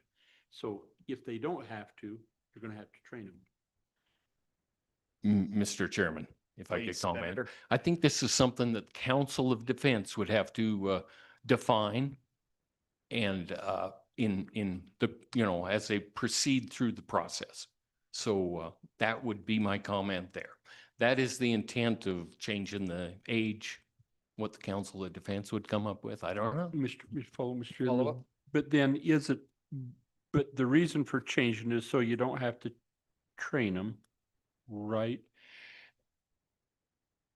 Am I flawed in my thinking then if I am making an assumption that we're looking at former military people, but it's not required? Senator? Mr. Chairman, no, it isn't in the statutes that way. I think, like I said before, I think this would be something that Council of Defense would bring forward in how they do their recruitment or such. So, Committee, any further questions for the senator before we move on to other testimony? Mr. Chair. Representative Geringer. Thank you, Mr. Chairman. Thanks for being here, Senator Larson, and proposing this, or at least letting us take a look at it, especially for those of us that have never seen this before. I guess my question is, and I'm not formulating any opinion on whether or not I like the overall idea. I'm just trying to understand what really is the purpose of having a state guard when we have a National Guard that would perform many of these operations that you're already talking about, and how often? And I understand maybe one of those things that might be in the instance where the National Guard is fully deployed, we've got State Guard in place. But how many times has that actually occurred over the last 100 years? Mr. Chairman, Representative Geringer, I don't know how many times the National Guard has been fully deployed. I would have to maybe pass that to Mr. Talon sitting next to me because he has been through a bunch of the history on that. So if that would work, that would be great. I think I'm going to leave it there. Okay, I'll pull back, and before we head over, I've got two questions myself that I just want to ask, and then we'll open it up to the rest, pending anybody else. But so Senator Larson, two questions. First one is kind of just like a blanket statement, is obvious and as easy as it gets. What are we trying to fix? You said that it doesn't work in statute as is. I haven't seen an overarching need from the governor's office, from our military at this point. I don't know exactly what we're trying to fix. I know that this is currently in statute. I know that we could operate a state guard, and I get that. What I'm trying to understand is, what are we trying to fix? And then on top of that, is this trying to just protect the federalization of our state guard? Is that what we're trying to do to get that point break, similar to what we've seen with the other bill that has made it on the House side a few times, of saying that you can't send our state troops without a declaration of war to it, something like that? Is that what we're trying to do with this in a different way? Mr. Chairman, this has nothing to do with the previous bill about concerning the National Guard a couple years ago, saying that it had to be a declaration of war before they could be sent out. It does nothing to do with that. Okay, thank you. This would be separate. Like I said before, there's two separate statutes. This one can't not be enacted the way it's written by the governor. I guess my thoughts would be that this would be a backup for the National Guard if they did get sent out, the whole group, or even half of them. The other topic has been that hopefully this is in 23 different counties. A certain number of of individuals that are organized and trained properly that could be called upon quickly. I don't know if the National Guard can get out quick or not. I'm not in that realm. But I know in the Powell area, they're not there in that building anymore. I don't know if they have equipment close to Powell or not. But I think it would be very advantageous to our sheriffs or city or whoever that may need a little extra trained, organized help. Okay. It's the main point. Okay, so follow up on that then. And I'm literally just showing my naivety here. I know nothing of what you guys are working with here. And so I'm sure you guys will continue to enlighten me here. Is this something that is these guardsmen are then entrusted with military power? They have authority to detain, arrest, implement. You just said that they would be helping out potentially sheriff's departments, that kind of stuff. Are we talking just average everyday citizens that say, hey, I want to join the state guard? Do they have to swear an oath to, the state constitution, those types of things? What is it that, I guess I've never heard of this. And so it's shocking to me that we have it in statute, but we have a lot of stuff that I've never read in statute. So what is it that we are, if we're trying to get a state guard set up, what is the state guard going to do? And are they going to be militarized? Mr. Chairman, they do take an oath, just like the National Guard, and I think it's the same oath to the Constitution and the federal Constitution. I think the main thing is to get an organized group out there that at some point, if the governor so chooses and the Council of Defense chooses, it could be maybe militarized. That's not saying that correctly, but I would leave it up to the Council of the Defense right now. The intent is not to buy weapons and all that. We were hoping that this could start out as volunteers, that had prior experience in the military and such, and can help out when needed. And they are organized. I think that's the emphasis I'd like to state. But hopefully some more questions will come and Mr. Talent can ask or answer. Committee, any further questions at this point? All right, so I'm going to open it up to the remaining three witnesses here, and everybody's looking to you. So, and I believe it was Mr. All right, please introduce yourself for the record, and we are all ears. Mr. Chairman, Bill Talon from Cody. I have a long background that's relevant from many different angles to this. I served in the regular Army and the New Mexico Army National Guard in the 1970s. Completed a 30-year career as a federal agent with the U.S. Department of Energy. Continue to work in the security realm in several aspects. And in the course of all that, I also served as a commissioned officer in the New Mexico State Defense Force, which is the New Mexico analog of the State Guard that we're talking about here. And that's where my initial interest in this came. Your questions, Mr. Chairman, relate very closely to what Representative Geringer was asking. And to answer his questions first, on two occasions, sir. The state guards were established by federal statute in 1917. The United States National Guard was fully mobilized and deployed later in 1917, most of them sent overseas. And almost every state in the Union organized, raised, and had in service their state guard or state defense force. The terminology differed state to state. And the same thing happened again in 1942 for the duration of World War II. Under those initial terms, the initial terms of the authorizing federal law, they were seen as forces that would step into the gap when the National Guard was mobilized into federal service. That status changed very notably and finally, by increments, but finally in 1983, and I think the statute was, well, I can give you that in a minute. Thought I had it in front of me.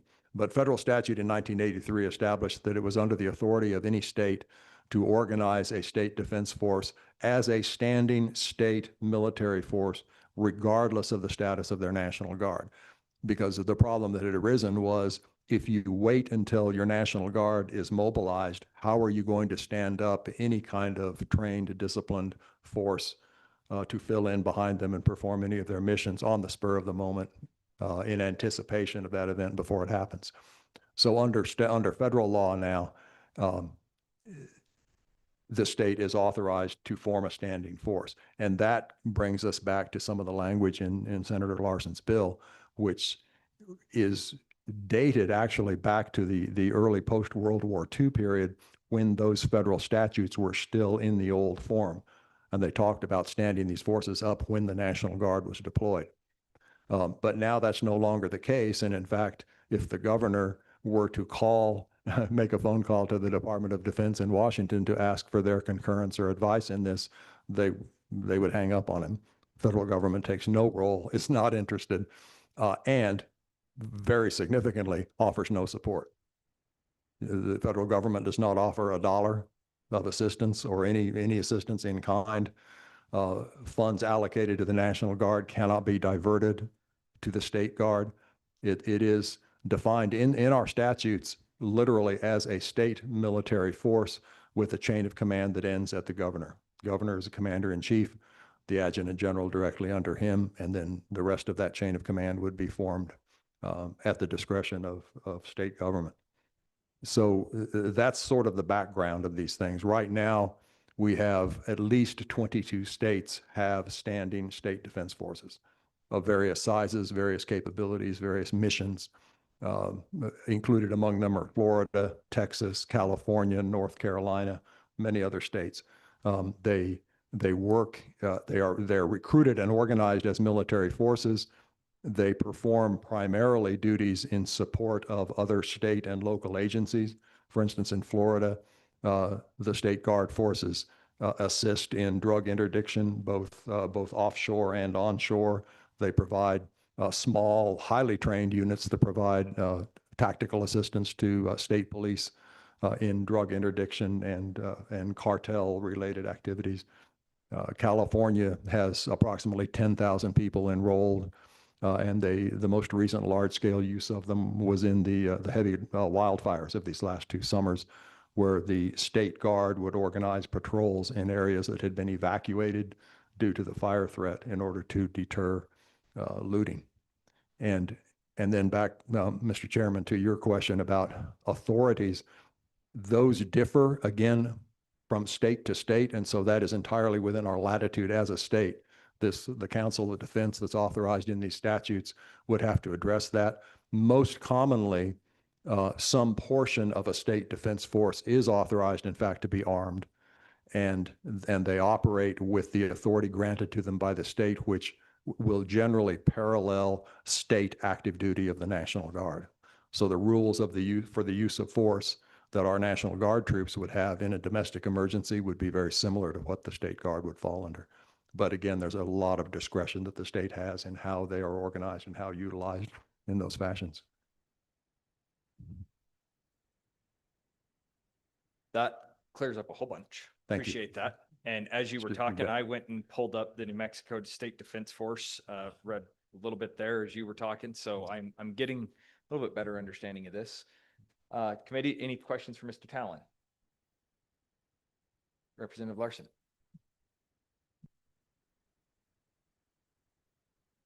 Thank you, Mr. Chairman. Mr. Talman, and appreciate your insight, having been participated in that helps us a lot.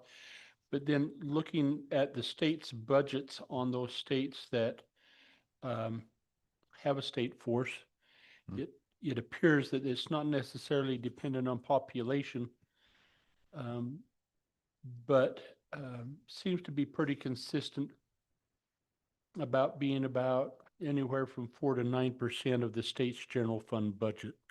Would that be an accurate statement? I mean, is that what you, I guess a better question would be, as you see this thing being developed and maturing over time, does that seem to you to be a reasonable amount of general fund budget commitment? Mr. Talon? Mr. Chairman, Representative Larson, No, I do not. I do not think that is practical in Wyoming, and it's not really where our discussions have taken us so far. In the meetings and discussions we've had with the military department, we have been looking at this from the standpoint of what can we accomplish in terms of size, capabilities, mission sets at 0 to very, very low levels of expenditure. And an example of that approach that we've taken, and this is, again, sir, all very tentative at this point, but where those discussions have taken us is, for instance, in changing the age range for eligibility. And back to that question, our thought in setting the minimum age for recruitment into the State Guard at 25 is that what we would look for would be a later, not in these current statutes, because they don't go into this level of detail, but later we would define it very clearly that a prerequisite for acceptance into the force would be prior military service or qualifying prior law enforcement service, because as came up earlier in discussions today, the cost of training a new National Guard soldier, basic training, advanced individual training, the $250,000 per person, I think I heard. We want to avoid that. We basically do not believe that the state is going to be able to afford that kind of expenditure. So we want to recruit prior service people that have already received that training. The training is relatively current, can be tested, can be updated. Certainly there would be, qualifications and requirements that they would have to meet. But from the very beginning, we would be looking for people who already have skill sets and training that are directly applicable while we minimize the cost. Follow up, Mr. Chairman.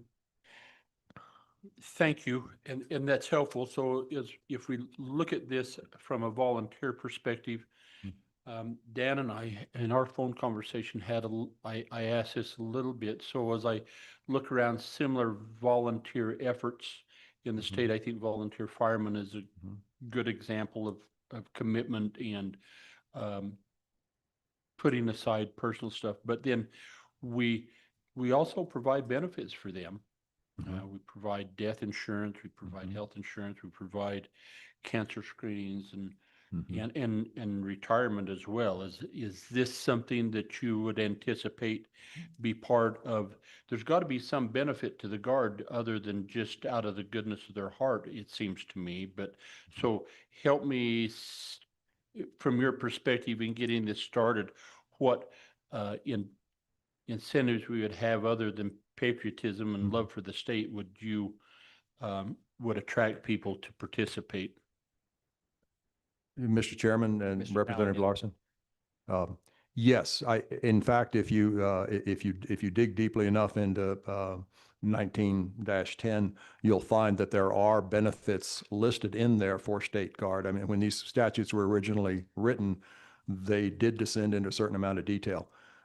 So those are subjects that would have to be addressed. But I think that the way we're approaching it right now is that this bill, if passed in this form or similar to the form that it's in right now, would not organize the State Guard.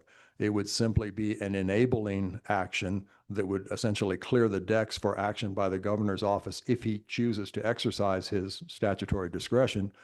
And that first step that the governor would take would be to form this Council of Defense, I'm quoting out of statute, to address all of those questions.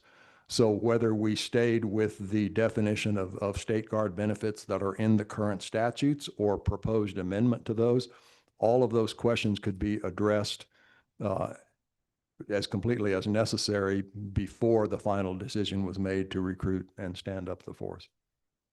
Follow up?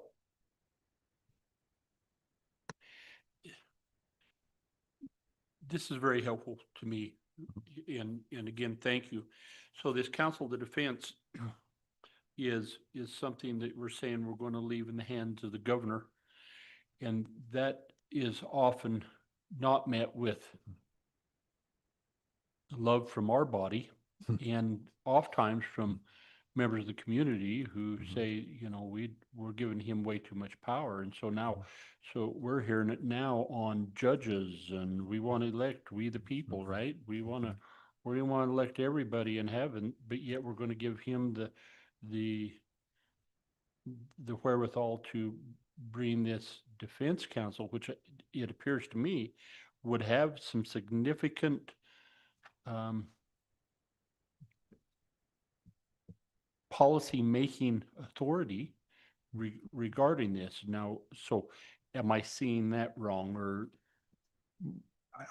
Sir, Mr. Chairman, Representative Larson, yes, I think that there would be that to some extent. But for instance, when we speak about benefits and pay, because there is discussion of pay also in the existing statutes, that's the province of the legislature. An appointed council of defense is not going to change the, those matters that are already treated, in the statutes. So the legislature would continue to have a great deal of authority on how any of this would be implemented. And if you'll forgive the jest, we sat down with General Porter at the table and saying, sir, we really think that you ought to be the chair of that council of defense.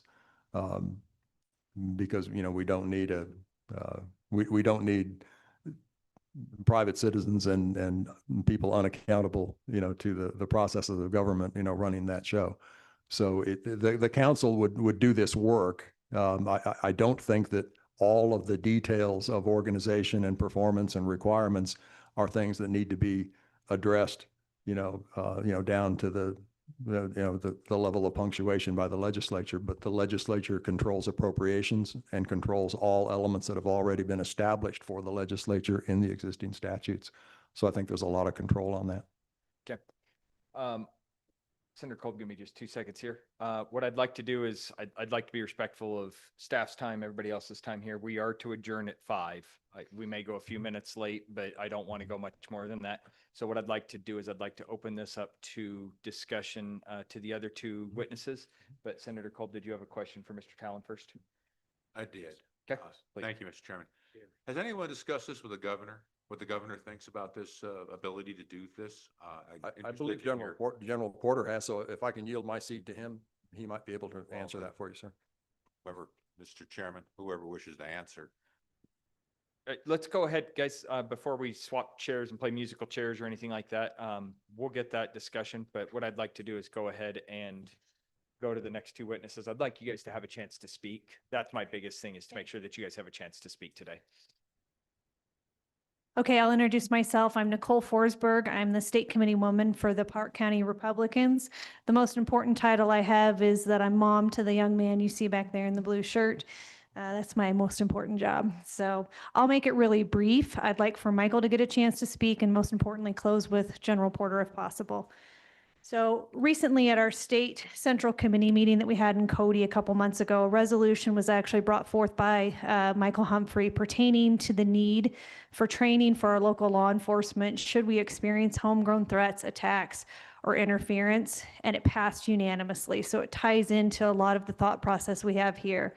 There is support for a state guard amongst the people you represent. I have a lot of conversations with people across the state of Wyoming because of my personal life and my job.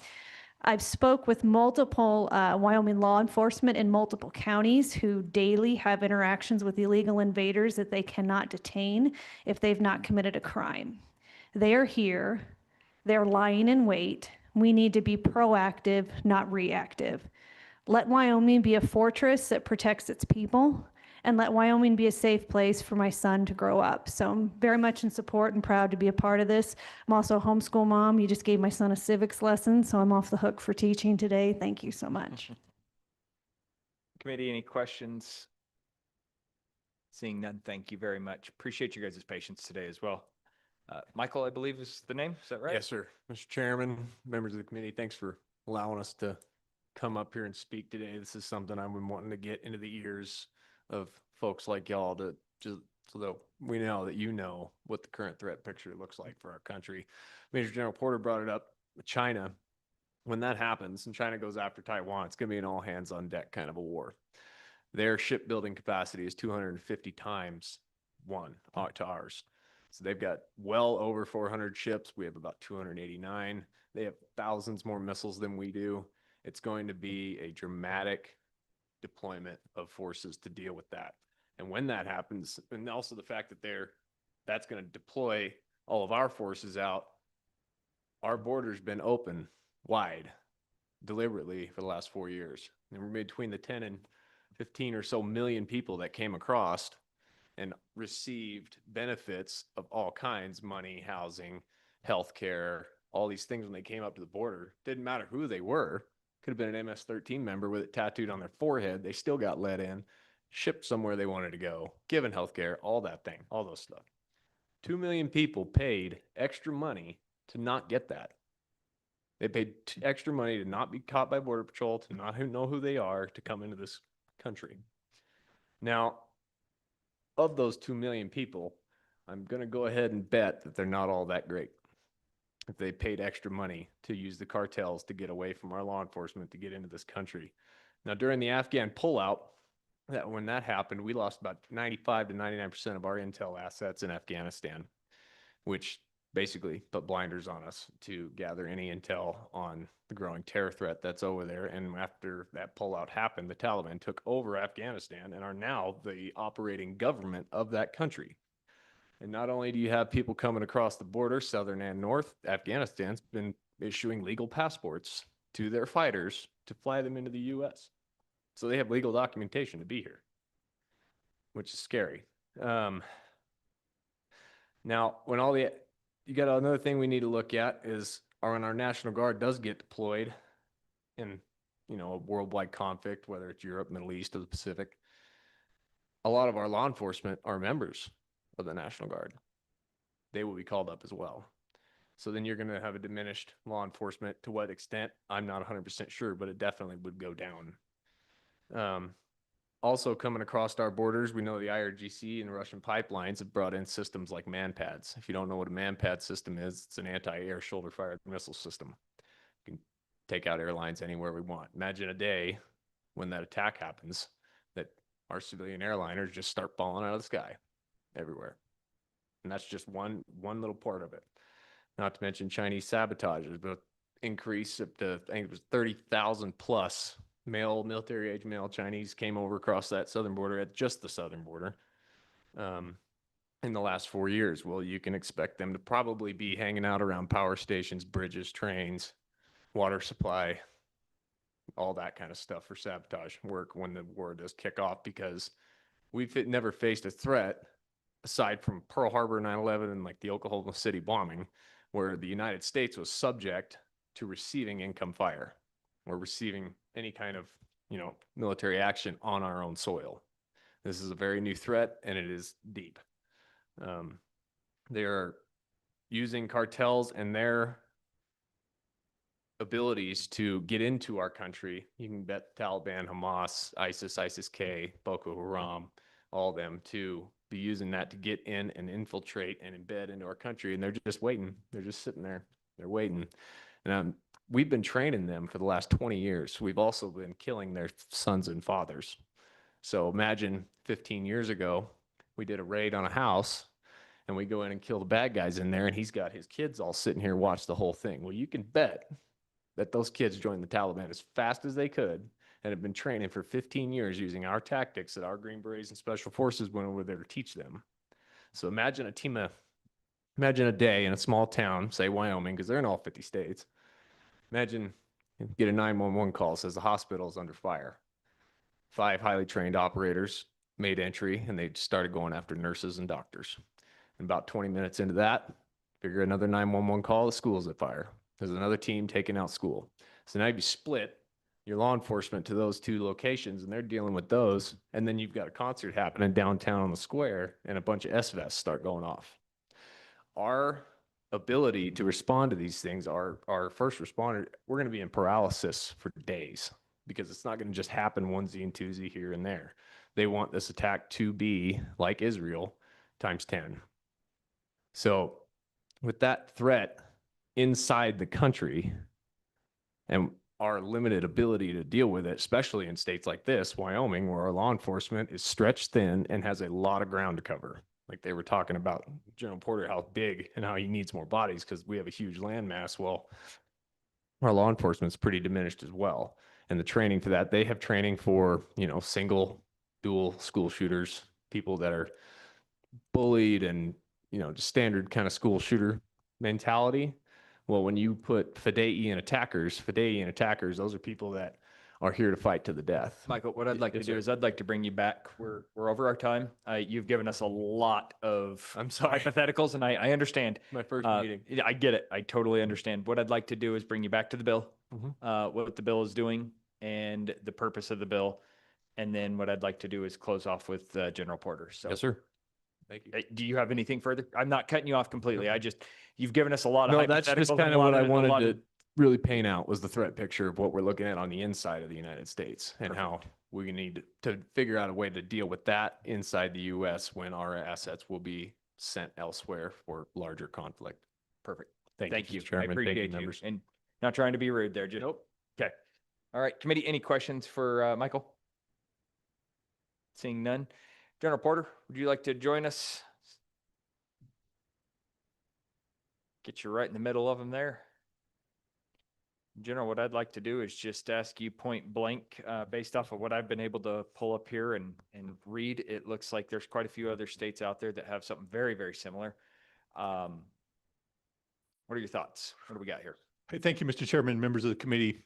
I've been the adjutant general for about 6 years now. For the first 4 years of those, I was a little ambivalent about a state guard. I wasn't sure if we needed to have that capability or not. And looking at some other state guards and some of the issues there, I was like, I'm not sure that the juice is worth the squeeze. As the team here has pointed out, as we moved into what this next conflict is likely to be, that changed my mind. And there's some things that this bill does that's going to clean up some language. As the team pointed out, this is old statute. This was created in 1917. A lot of the things they discuss there have to get cleaned up and get moved out. We're going to continue to work this, sir, as it moves forward, because we have to get that language cleaned up and squared away before we are really able to execute this correctly. The governor did ask that I take a look at it and provide some recommendations at some point about what to do with the state guard. I envision that probably looking several courses of action about how invested the state is and what we want them to do. I tell you, I can envision two instances where this will be needed. First is total mobilization. If they totally mobilize in the guard and we are simply not here, I'm the only one left if that happens. Number two is if they federalize the guard, they put everybody under Title 10 status. Even though we may be here, we'll be restricted based on the authorities. We'll be Title 10, so it'll be things that our National Guard does now in a Title 32 status or state active duty status that we wouldn't be able to do in a Title 10 status. So those are the two things I can envision.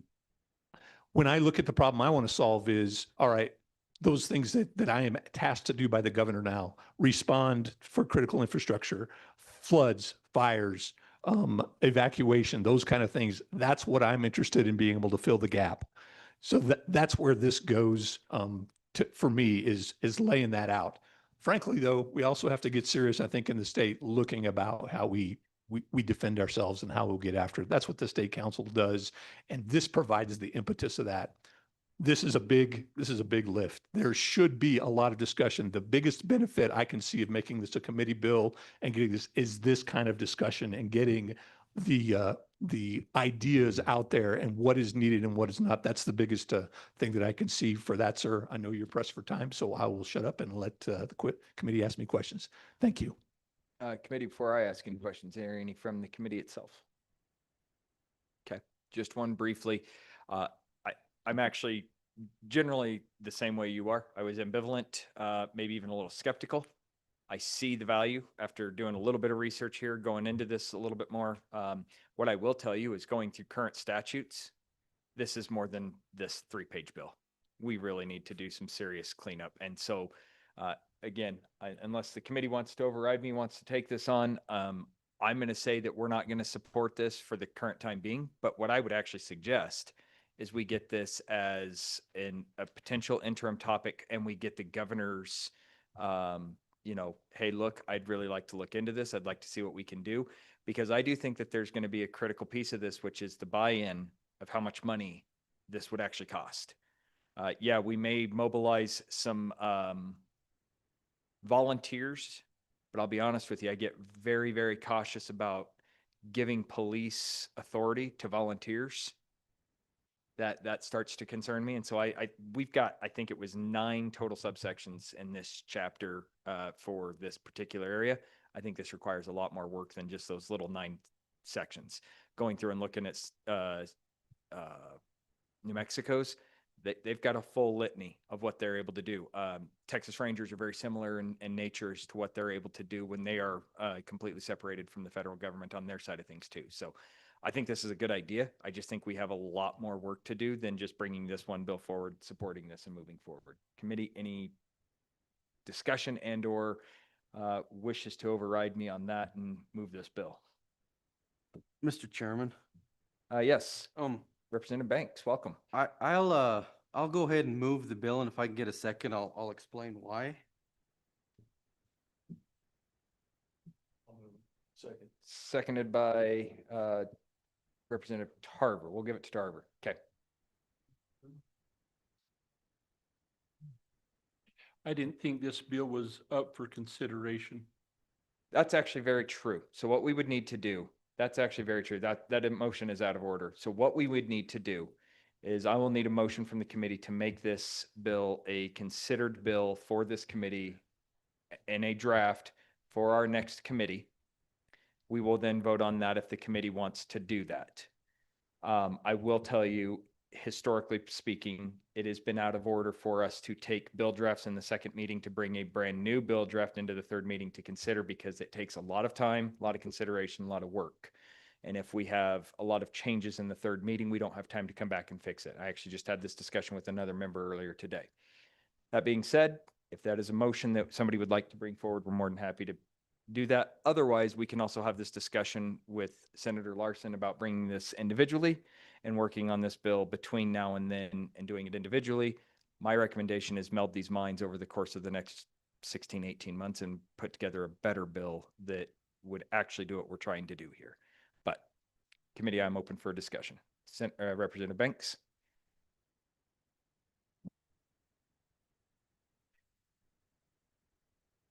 Well, thank you, Mr. Chairman. Just kind of, I want to see this discussion move forward, and I'm trying to find the avenue for that. And I don't think that it's bad to have a vehicle, but I'm going to respect your prerogative on this, Mr. Chairman. Okay. Senator Cole. Yeah, thank you, Mr. Chairman. So at the beginning of this conversation, I was kind of more amenable than after I heard more testimony. I mean, we're talking about training and supplying a lot of equipment to a lot of people, and it's beyond what I was wanting to do. It started off being, and I did talk to Senator Larson. Thanks for coming. And I was okay with the idea moving forward, but all the conversation we have about is, frankly, an army to resist some invader folks. Well, frankly, I'll be on the roof of my house with my guns, protecting my loved ones and myself. But to train these people, we're talking about a monumental undertaking for cost. And that's what happened when we talked about the bill prior to this. And I thought it kind of got tamped down. And we talked about just the ability to explore, to move into this area. But no, it starts blowing up into a whole nother topic. And it just went too far for me. So we're back to where we started with a bill that died in the Senate. And I'm agreeable to the concept. But the devil's in the details here. Just what are we talking about? And how we're going to do it. And I really don't see a clear path forward. I hear a lot of things I was concerned about before. So I'm a no vote for bringing this thing forward. Thank you, Mr. Chairman. The other thing I will say to Representative Banks' statement, having a vehicle and having this discussion, there's nothing stopping us certainly from having this discussion and continuing this outside of one public meeting. I do appreciate the senator driving all the way down here to have this discussion. That's why I was amenable to having this. But one thing that we have to make sure we are clear on, and the reason I am very happy that Representative Larson caught me on this, we have to make sure we do our duty to make sure that this is publicly noticed, make sure that the public has access to look at this bill, make sure that everybody has full and complete transparency on what we're actually doing. This was not transparent at all. So if we do want to do this, we would need to move this forward in a different light. That being said, just a little late to the game on this one, but I'm also not opposed to the idea. So Representative Geringer. Mr. Chairman, I appreciate you know, our rules and the way we need to proceed forward. I'm just wondering if there's a way to do this such, you had mentioned earlier in the meeting that our next meeting, we may not have much, when we were talking about the military department. And so I'm wondering if there is room on the next agenda, if we can continue this discussion so that we do have more public notice, public input, and be able to talk about maybe some of the other things that might need to be done just to get the topic out there and have the more robust discussion. Okay. I do think that if that's the committee's desire to continue this discussion at a minimum, yes. What I will say is we will not be drafting a bill in the third meeting. We won't be drafting a bill to consider in the third meeting to bring this forward. What we will do is probably have a working session to discuss the topics and the ideas of what we need to think about if the committee were to go down this road and have this as an interim topic next time around. If Senator Larson chooses to bring this bill during session, we would then hear that bill during session and we could try to amend that as see fit. But we'll have this as a topic of discussion, but as a chairman, I don't feel right in trying to do a major policy shift and, you know, basically one day meeting. I think this is something that would require 2 to 3 days worth of good hard work to make sure we have a quality product. That's what we're trying to do with it. So Senator or Representative Larson. So, Mr. Chairman and my friends on the committee, I think that I think there's interest by a lot of us to continue on with this, but I think going back to the conversation we had at the end of session, we had a number of topics that we wanted to consider that went by the wayside, and we're not giving them any difference because we were limited on time. And so I'm a little uncomfortable plucking this out and giving it special treatment without considering those other bills that people were interested in reading out. So my thought on that is maybe we could go back, if this is the will of this committee to consider that, we ought to at least look back and see the other topics that the two chairmen had to abort to